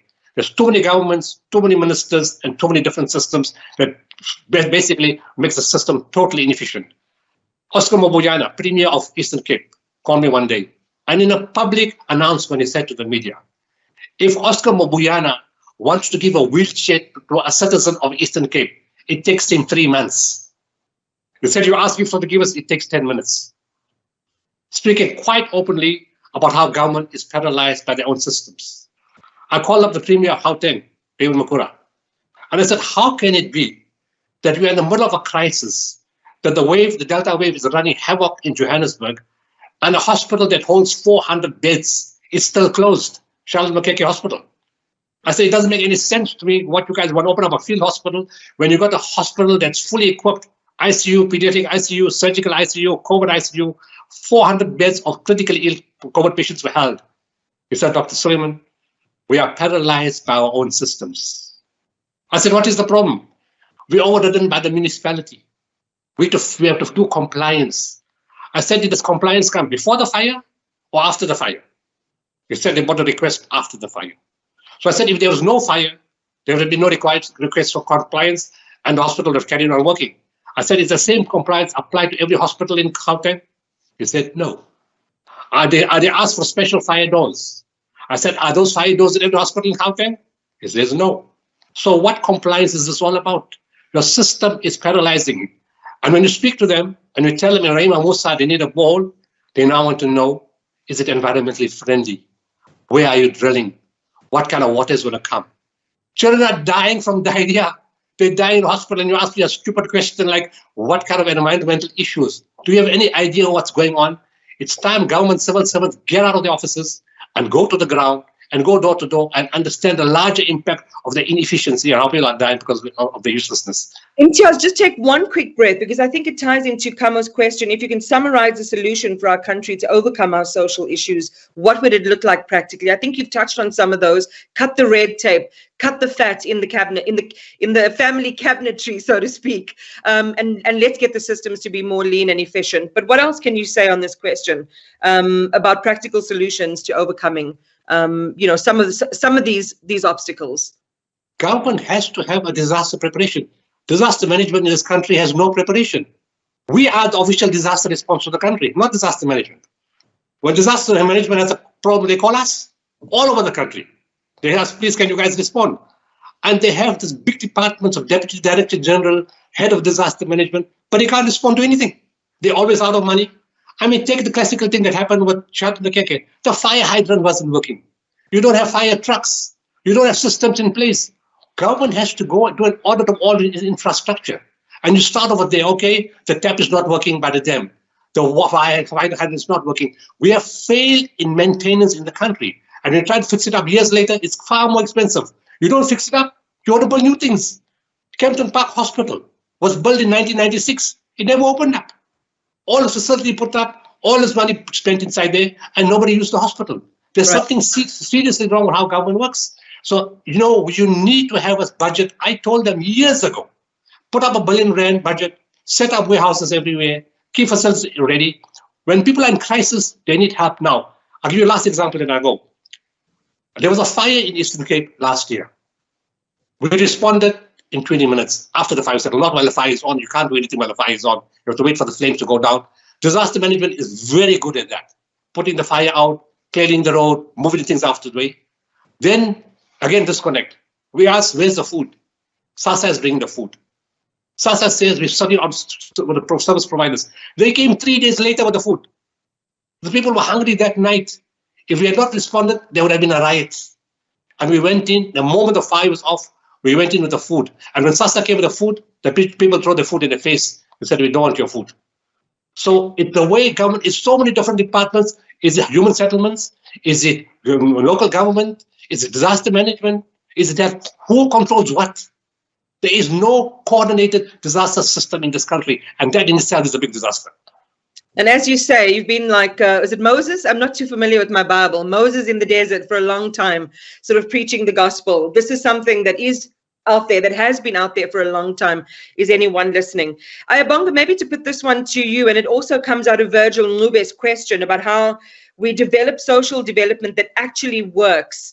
That we move away from, just the corporate investment in itself, but that increases the independence of people within their own situations. And while we're doing that, Prof. Leila, I want you to also just think about what ties in. The psychological effects of living in these situations day after day after day, grinding that it causes. Again, it becomes a tinder, a tinderbox ready to explode in our country.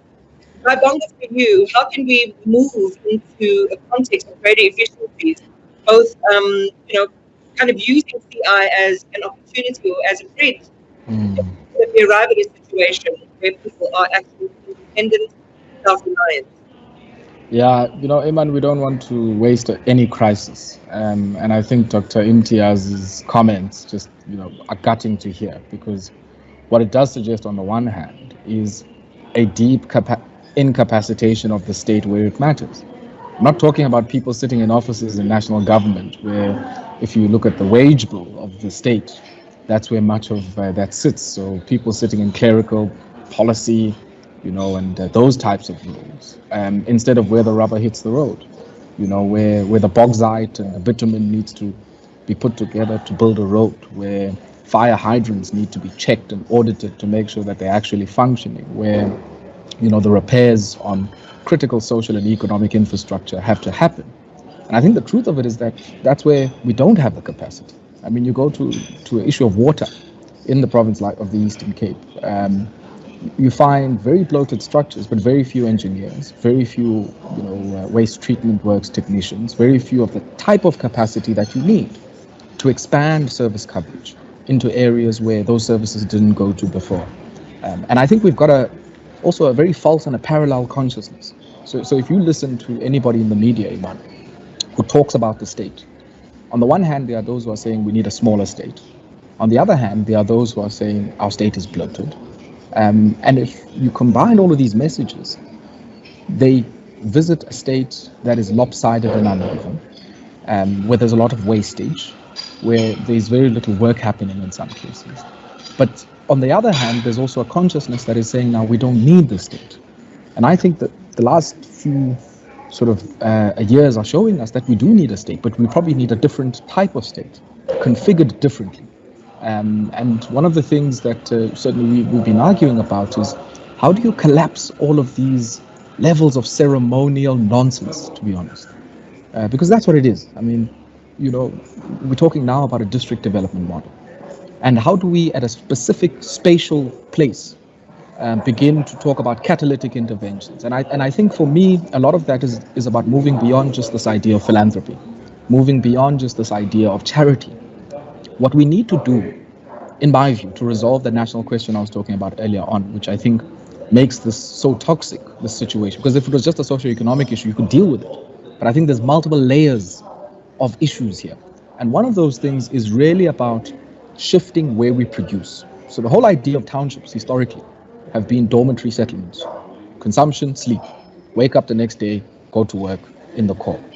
And what we haven't done is to link our industrial policy with social policy at a household level to make of our spaces places of production. I come from a rural area, former labor sending area to the mines, and to much of the industry in the Western Cape. And there's land. But one of the biggest issues there is that the design of that place was never meant for production. It was meant as this place that would socially reproduce successive waves of the workforce to go and work in Johannesburg and in Cape Town, but not to be an economy for itself.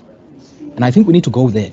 That for me is where the issue arises, that how do you make sure that the person who's a recipient of a social grant is also at the same time somebody who has the capacity to produce, and that can access a market. There's something wrong with us, for instance, having a basic income grant conversation without talking about production at a local level, because that then means all of this money is going to end up at ShopRite and Pick n Pay, and contribute to this very oligopolistic food system that we continue to have, which, even though we're a food secure country, many households remain food insecure. And I think for me, I'm looking for that kind of state. I'm looking for a state that's able to say, let's do what we have to do by way of social and economic infrastructure, but also let's create new markets. rather than just saying, yeah, we want to enable markets, but it's also about creating new markets, creating new economic interests, creating new production where there wasn't before. And that's how you deal with the vulnerability that comes from this. I think maybe just a last comment on the issue that Dr. Suleiman is raising around disaster capability. It's quite clear we don't have a work issue in South Africa. There's a lot of work that needs to be done, but we have a jobs crisis. And I'm sitting here asking myself, if we don't have an institutionalized disaster capability in each of our 52 districts, are we leaving work opportunities on the table? And if so, is that not where we should be going, rather than maybe having the more sort of macro type conversation? But I think we need to get to the very micro level type of detail, so that we don't have a situation in the next 15 years where, Dr. Suleiman, people are asking you very stupid questions. And just to the 350 that you mentioned, Ayabonga, Zwo Nebutalu is asking, do we have data on what this 350 is being spent on? And this is the issue. This is the issue, Iman. I mean, you've got a system of innovation in this country.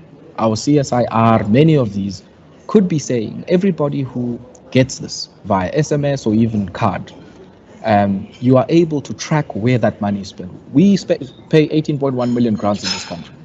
We have no clue of how that money is spent, where it is spent, outside of some of the work Layla and others are doing. We have no sense at a government level to say, here are the analytics, so that you're also able, because there's a strong bargaining position there. It allows you to bargain for localization. It allows you to bargain with many of these massive retailers who benefit from that spend.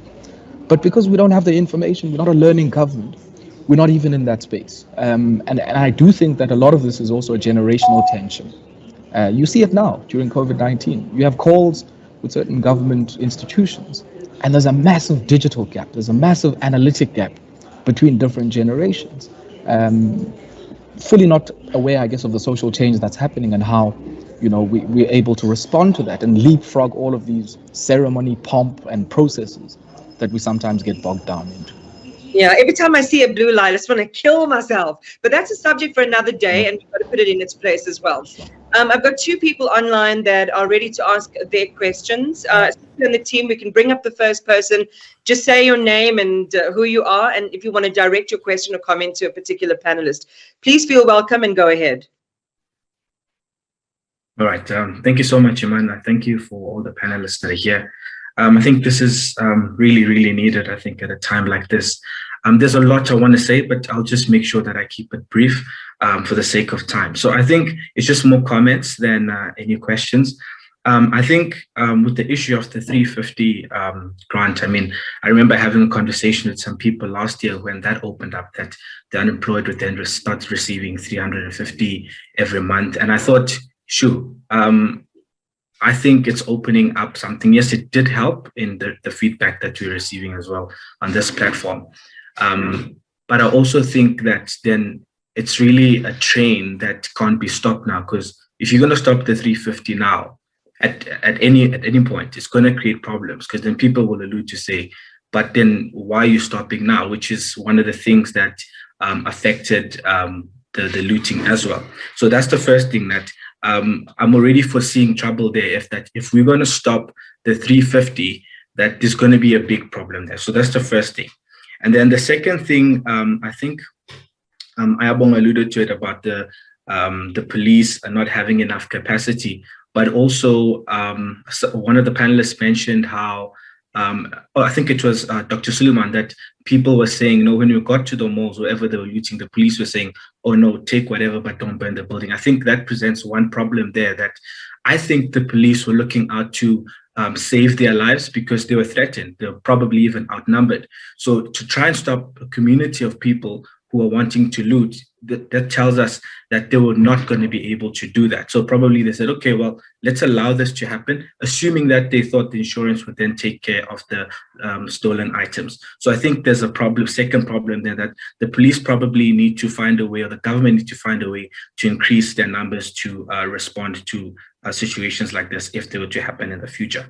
And then lastly, I think something that is also probably in the horizon here is, for example, I stay in Soweto, right? And the place where I stay, what we've been talking about as a community, there's a WhatsApp group that you've been discussing on, is that we foresee how one of the neighboring residents, there's a huge potential that if things are not solved for them, and it's an assumption here, but they could then come into our homes and then want to then loot our homes because they'll claim that, oh, you have things that we don't. So then you really have a problem there. So I think those are just one of the things I think we could probably look at and see how we could solve that in the future. So thanks. Thank you very much. Thank you so much for that. Appreciate it. I didn't catch your name, but thank you for the comment. Sorry, it's Tshikululu Mabusela. Sorry about that. Okay, no problem. We have another person on, Sizwe. You are more than welcome. Hi, Iman, and everyone. Really Hi. great panel. It's me, Sizwe. So I think as I was on hold, the conversation sort of morphed into a more solutions driven conversation. And my question really touches a little bit on that, as well on what Dr. Imtiaz or Dr. Suleiman had said following one of the questions that you read out from the chat. But my question really is for Tracy. And the reason I think Tshikululu sits in a uniquely fortunate position, which I think is at the cusp of a number of important stakeholders. I think it sits in a position where you get to actually really see the importance of multi-stakeholder collaboration and multi-stakeholder engagement, sort of galvanizing and rallying stakeholders from private sector, civil society, government. So my question from that collaborative sort of approach and point of view, what would you, Tracy, say, how would you sort of architect the solutions to these social ills and these social issues that we have in the country? And I think also just making it a bit more practical. Yeah, thank you. Thanks, Sizwe. Tracy, you want to go ahead? Yes, thanks for that question. There's a lot to be done, and there's so many facets. So where does a social investor start? And I think that I'd like to go back to the point that I made earlier around the collaboration, playing to your strengths, understanding where you can have the greatest impact. But I think what's been really great over the last 2 weeks for me as well is to see social investors coming together from different types of social investors coming together to say, what can we do? What are you doing? How can we contribute towards that? And that's like really key to everything we're doing as well. And you started off the session this morning, Iman, talking about listening. And that is kind of like it's one of those basic things, but trying to understand what is happening, not rushing into things and being quite considered about it. I know that sometimes I give Dr. Suleiman grey hairs in terms of governance issues when Gift of the Givers is ready to roll out and do its thing, in a state of a crisis. But as funders as well, we want to work with people in a considered way and make sure that at the end of the day, there's real impact in terms of what we're doing, not just in terms of the short-term initiatives, but the long-term as well. So while we're responding right now to some of these immediate crises, we need to be planning and thinking about the long-term as well.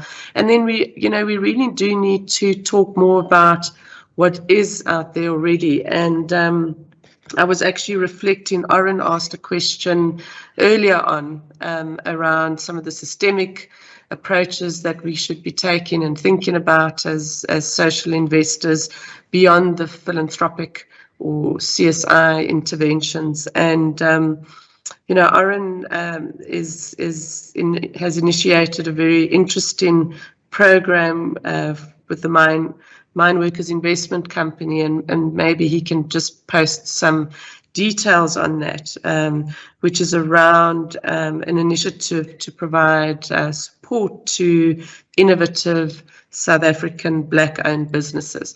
And these are the things that we need more and more of in the country to stimulate economic growth.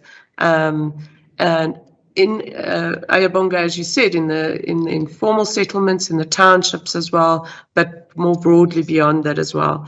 And then really pooling together and thinking about different ways of funding small businesses over and above the traditional kind of soft loans that are out there.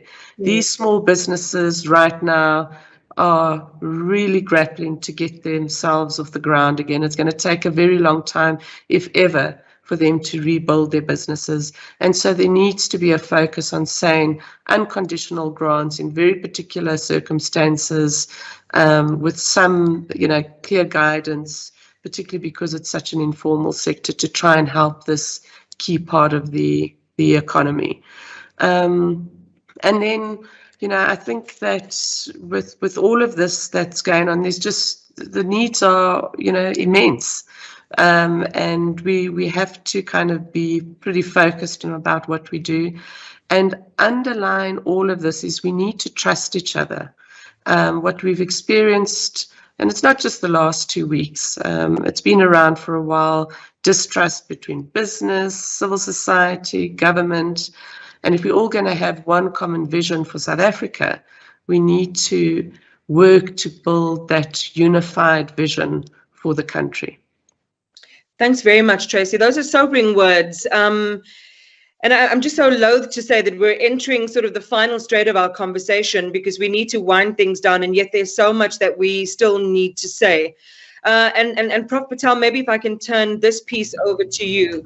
When Tracy's talking about a common vision, people might say, yeah, we have to have a common vision because we have to walk in step towards a particular outcome.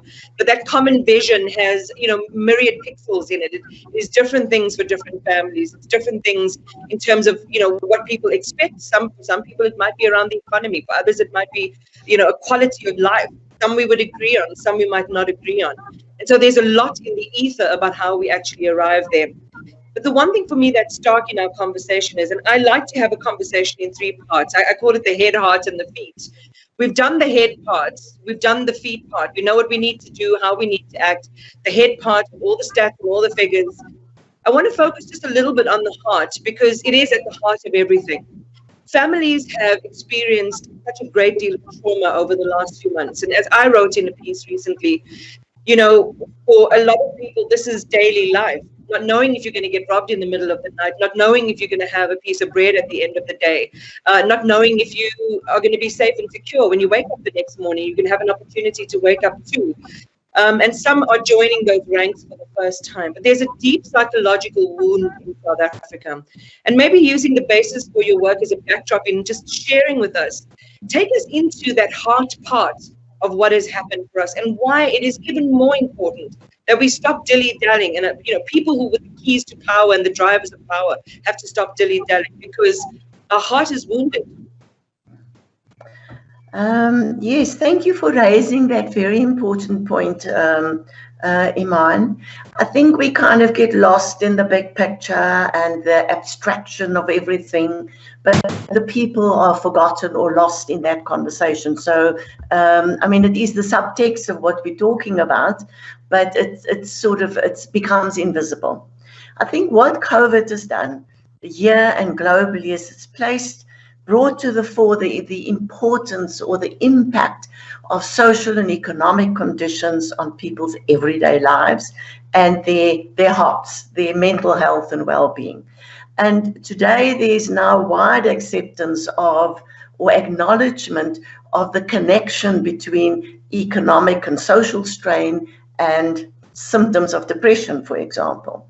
In COVID, we see in South Africa, through the NIDS-CRAM research study that I've been involved with, and others have worked on that part of it, and then other work that we've done, is that levels of depression are absolutely beyond what is imaginable in our context. If you think that global figures say it's about 10% of depression, well, the NIDS-CRAM study finds it's 24 to 28% of people tested positively or combination, they have a combination of symptoms that would be classified as depression.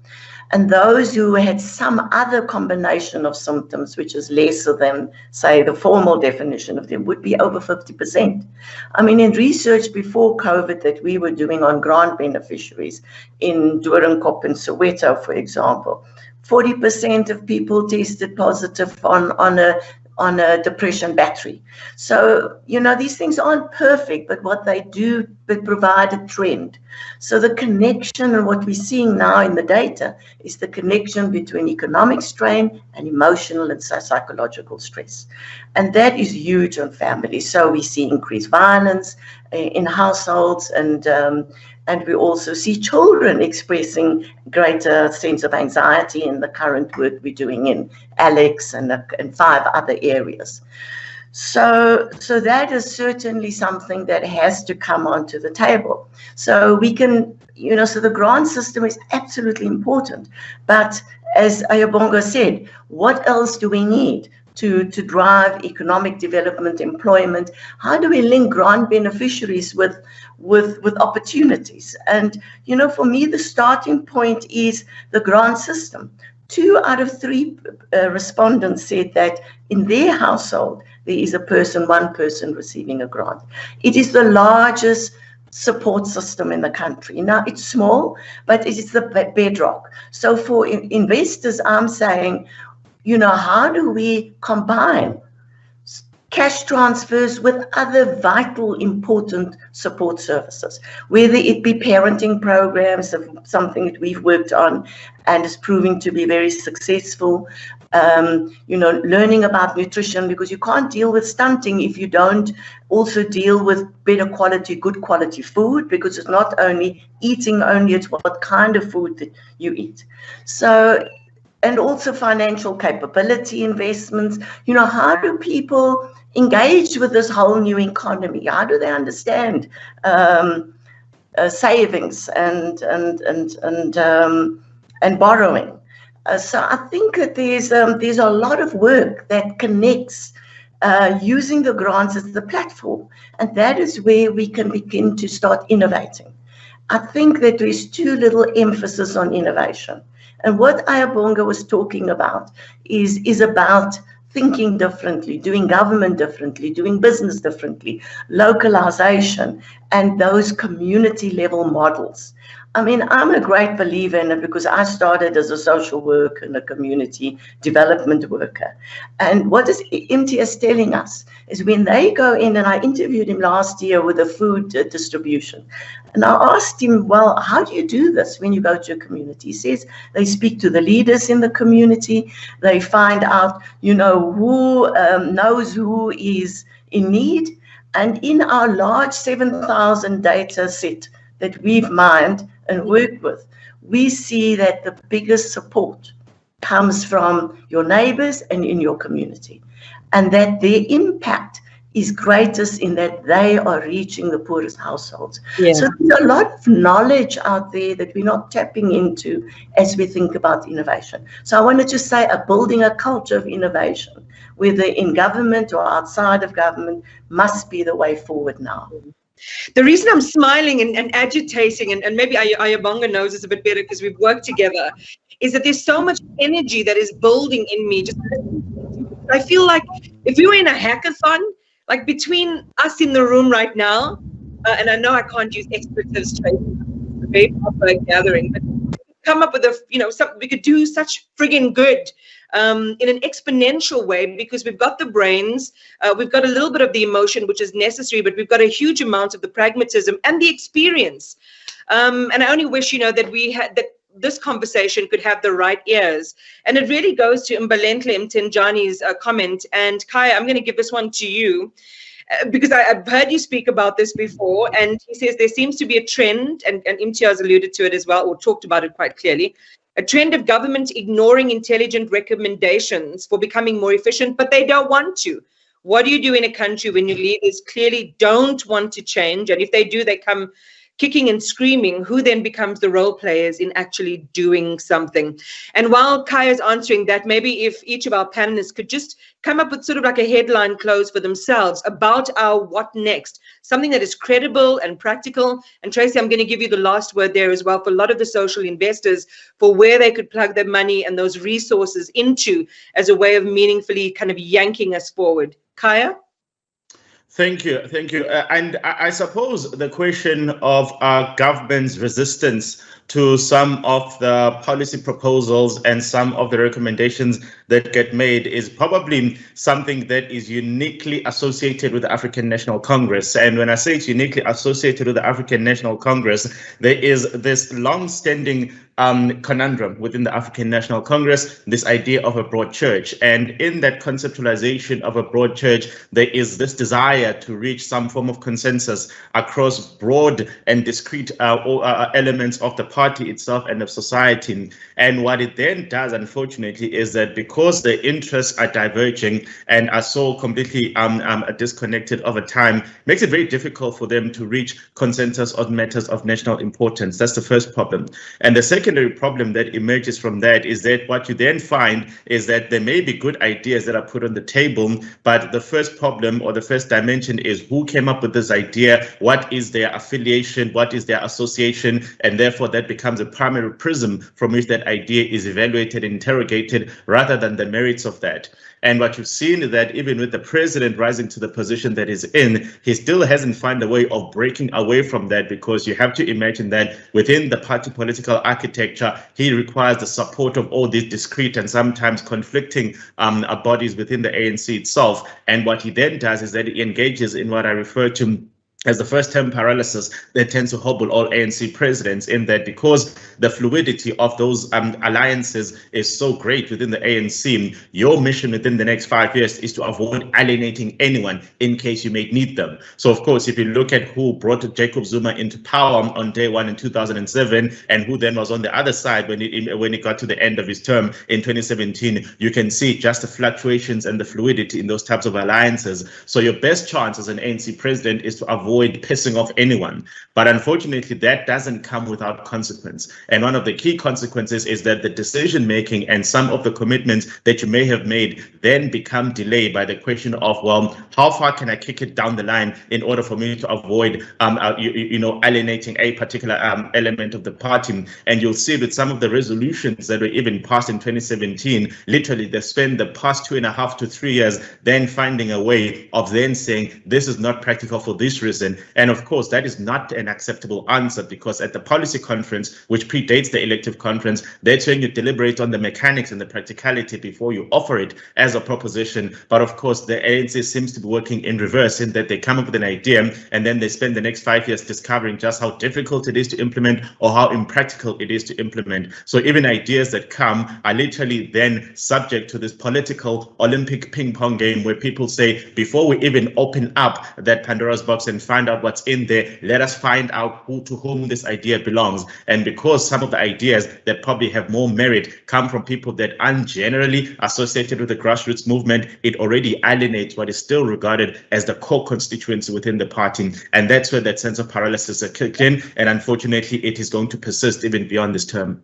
And sadly, it's an insanity, whose sort of curse has to be broken, because there are other matters, external and environmental matters that have to push it out of the way, surely, because otherwise the whole ship sinks. And these, of course, are existential questions that the party has to ask itself.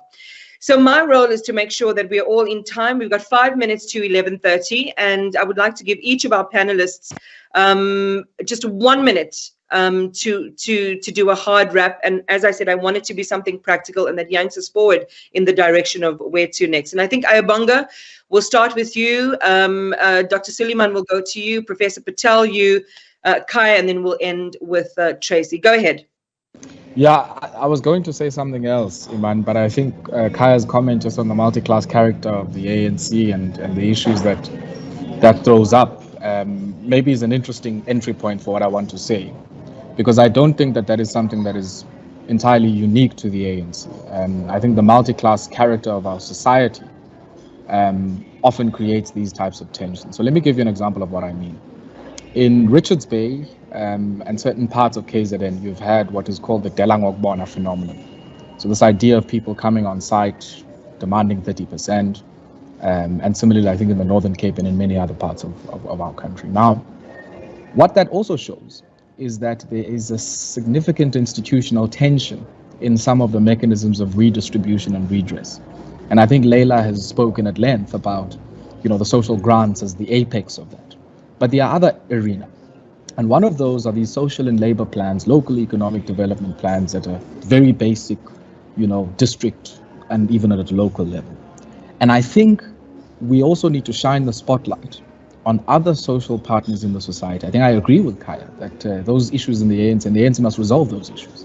But I also think in the society, there needs to be some resolution at a business level. And I heard this when I was in Mandeni earlier on this week, of business people frustrated that they want to do something, but they sometimes feel there's no avenue to do that. Or they sometimes do something, but they do so maliciously just to comply. And I think the mirror must face the other way as well, and talk about many of the instances. And we saw, for instance, in Marikana, we see in the mining sector, the enduring legacy of horrible institutions, migrant labor, this idea of slave-like existence on the margins. And then people get shocked when, operations in the Northern Cape or even in Richards Bay can't operate because the community doesn't feel that they have a vested interest in that. And I think for me, if we can't align those interests behind some national democratic project that has as a minimum something that says we cannot have in this society somebody who lives below this floor. That is our contract. And I think there are many entrenched interests in our society, not just in the ANC, but even in business and in other quarters, that are mitigating against that, even though our society agreed to it. Go read the National Development Plan. It speaks about the same social protection floor. But the moment we start to raise that, there are voices who come and give us other side shows and make us chase shadows inside and outside of the ANC. And I think for me, that is the big issue. That if we can't resolve that, then that becomes the long grass behind which many of the real economic saboteurs, many of those aspirant accumulators who are behind this, that's the grass behind which they hide. And if you're not going to cut that grass, you're not going to see who is behind this. And I think a big part of that is about going back to this idea of a social protection floor, and how we fund it is not just going to come from the fiscus. And I think that's where, for me, all shoulders need to come to the wheel, so that we're able at least to say this is the living standard below which nobody in this society should live. If we can't do that, then we must ready ourselves for the type of narco Medellin cartel type of disruption that we've started to see here. Those are really potent analogies you make, Ibonga. Dr. Suleiman? Thanks, Iman. I've covered most of the points about government reorganizing itself, resorting itself out, changing its internal system. And while saying that, one of the things we need to do is, Tracy mentioned the importance of education. The problem with that is a lot of kids go through varsity, they take dead-end jobs or dead-end studies. They spend all these years, they say, okay, now I'm finished my honors, I can't get a job, let me do masters. Or I got a master's, I can't get a job, let me do PhD. I do PhD, I can't get a job, what do they do? We need to be more focused on what's relevant to the country. It's right in front of our eyes. We need nurses, we need doctors, we need dietitians, we talk about malnutrition, we need paramedics, we need people who go into townships. It's open, it's not a genius need to work that out. But government is not creating enough posts for that. Well, the posts are created, but they're not funding it. And the reason they can't fund it is because a lot of money has been stolen from the first place. And secondly, we got too many civil servants that we don't need. We can still create jobs by government, but put them where they are meaningful, where they make a critical difference. What we've missed, yes, we've lost almost 800 healthcare workers with COVID-19, but we've lost 2,000 teachers. Are we replacing those teachers? Are we going to put them into the system? We need to create more posts for teachers and for all the healthcare people I've mentioned. The third category is what Leila was speaking about. I've never seen healthcare workers and doctors so traumatized in their entire life. Doctors are normally macho. I don't need counseling. I'm strong. I don't need this. I don't need that. Who needs that? I'm fine. And they actually talk in chats that they need counseling. A personal friend of mine, who's my team member, who's been to disasters with me, says, I'm having nightmares. I can't sleep. I see the number of people passing away in the hospital, in the ICU unit. I saw a 17-year-old boy, after 3 weeks, died on the ventilator. From that night onwards, I dreamt every night that my 17-year-old was dying. And those are the kind of issues that we We need to put more psychologists to training. Universities make 2 people in the one category to psychology. You can't get into the system. The system is controlled. You have only 8 people can from 300 or 400 people want to do psychology. Why are we holding them back when we need psychologists? Where are the school counselors? Where's the counseling psychologists? Where's the clinical psychologists? We need systems that will intervene to make a difference to the community. Children are traumatized, but we don't have the systems in place. And my last point is, when there was a drought in the Eastern Cape and the Northern Cape, where was government? What drought funding? They should have put boreholes. They should have put fodder. We wouldn't have lost thousands of farm workers' jobs. Farm workers' jobs were dependent on water and fodder and agriculture. If we intervened there, we'd have been saving a lots of money, where the farmers would have been paying the farm workers, and the social grant could be used for somebody else. Government needs to go back, relook at itself, and prioritize the needs of the country, and so must university. Not only tick the register because so many people, they get a PhD, the university gets so much money. What happens to the student? We need to look what's in the interest of the country, not in the interest of the university. Thank you very much to everybody. Whew. Prof. Patel? Has been said, so I'm not going to repeat all that. I think I want to just make two pointers. One is we shouldn't lose sight of the higher rates of hunger that we've got in our country at the moment. So while we're talking of all these big picture things, the truth of the matter is that we have the highest rates of hunger that we've had in 20 years. Complicated by COVID and now more unrest and job losses and so on. So I think often food relief is seen to be charity and handouts. And I really want to challenge that view, because preventing people from starving to death has a whole impact on just the whole fabric of society, of who we are and how we view each other. So to investors, I would like to say, please enter the space of support for social relief in the short term. Then the last point I wanted to make is that corporate social investors often tell us that they don't fund research. And because I'm a researcher, I'm not advocating for myself. But really, we can all be talking here about what needs to be done, but we really need the data. We need to have evidence-based innovation that is tested. I think the scientists in COVID showed us what is possible, and it's created a whole new level, or raised the bar of what is needed to inform decision-making. And corporates don't fund this type of work, but the NITS-CRAM study was funded by 3 large corporates, the Susan and Dell Foundation, the Alan and Jill Gray Philanthropy, and FEM. And they said that they would normally not have done this, but they put a large investment into 5 waves of data, and it's been very useful in decision making. Thank you. Thanks so much. Kaya, you got your radio hat on? Well, I don't have the conflicts that Professor Patel has, so I can lobby for her that definitely funding is required in order to get the data. And I think the importance of the data is that even now, when Ayabonga speaks about that social flow, and essentially that concept isn't just an anecdotal English sentence, but it is really a question of conscience that every single South African should ask themselves to say, if anyone else woke up today without a job and without the prospect of a job, what is it that I think should be available on their table? Should they even be lucky enough to have a kitchen table so that they can get through the day? And our answer to that question will then inform the basis for what we believe every single citizen, regardless of their social standing or class or economic stature, should be able to say, I was at least able to navigate myself through the day. We know far too many people haven't even been able to ask that question because they know that the answer will not come.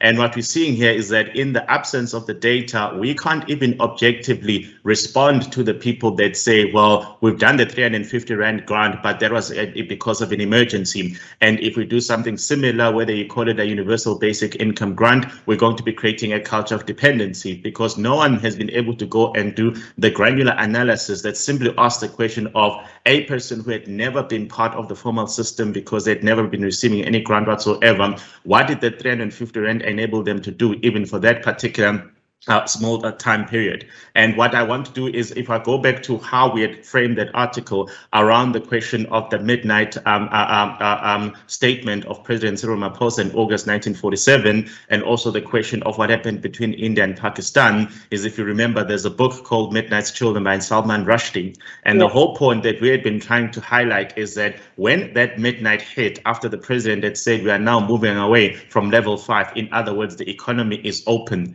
there were far too many citizens for whom that stroke of midnight meant nothing at all. The reason it meant nothing at all is that they simply had no job to go back to. And they had no job to go back to because they'd never had a job to begin with, even before the pandemic. And then there were people that had jobs before the pandemic started, and unfortunately then lost those jobs. So the fragilities of the people that are even within what we refer to as fragile employment were then exacerbated, and beyond that point of that midnight, far too many citizens in South Africa actually migrated into economic poverty. And this idea that 350 Rand creates a dependency, again, is something that needs to be interrogated and then really be rebutted using robust data. I personally know that it can't possibly create a dependency because of the very few things that it can buy. All of us on this panel may know it, but in the absence of the data that needs to be funded, in the absence of us being able to engage with those communities and say, when you received the 350 Rand, was it the very first time that you could actually log onto the internet and actually look at the format of a CV, and now you have some CV that will enable you to say, I've got a document. Now, of course, the fact that there aren't enough jobs for people to apply to becomes a secondary matter, but far too many citizens will then say, this is the one difference that it made in my life. So for us to deny them that access to that opportunity on the basis that we think is going to create something referred to as a culture of dependency is morally irresponsible and morally untenable in a country like South Africa. And I think that we all understand that there are far too many things that are unique in the South African context, and for us to then simply spew out the data that tells us about how the world has dealt with it. No country in the world, in the history of humanity, has ever had to deal with something as uniquely fractured and as uniquely broken as the essence of South African society. Well, I'm going to have to go back and really listen to this webinar again, because they're just such beautiful gems that have been coming through. Tracy, I'm sure you will agree with me as we wrap our session for today. And from your perspective, where to next? Thanks, Iman. And I know we've run out of time, so I'm going to not repeat anything that's already been said. But just to say that there is a lot of work to be done. I love the idea that you've raised around data, because data does inform how we make future choices. And so I'd love to have another discussion around that at some stage. I know during the past couple of weeks, we have been doing some research, and the things I'm looking for, I just can't find. And it just speaks to, we need some really critical data points to make some decisions. And then, to the last point is really that I strongly believe that we need to, whilst all of this is happening, really push hard to ensure that we get maximum COVID vaccine coverage, which has, COVID has had such a devastating impact, social and economic, on our country. And we really need to focus on rebuilding all sectors of society, your education, health, service delivery, job creation, livelihoods, and that is a big priority for the country. And there are so many people working to achieve that. Thank you so much, Tracy. And in fact, thank you to everybody who's been on. I have absolutely enjoyed these last 2 hours together. Thank you for your scholarship. Thank you for your commitment. And thank you also for just, for being here. So many people are, fleeing and they're going elsewhere, or people are just becoming so paralyzed by the situation. Thank you for still showing up and having the energy and fueling this possibility that we could really be in a different place a year, 2 years from now if we begin to change what we're doing. So really appreciate you, to everyone on the call as well. I hope that this has been an enriching conversation for you as well. Please do stay safe, everyone, and look forward to seeing you again next time.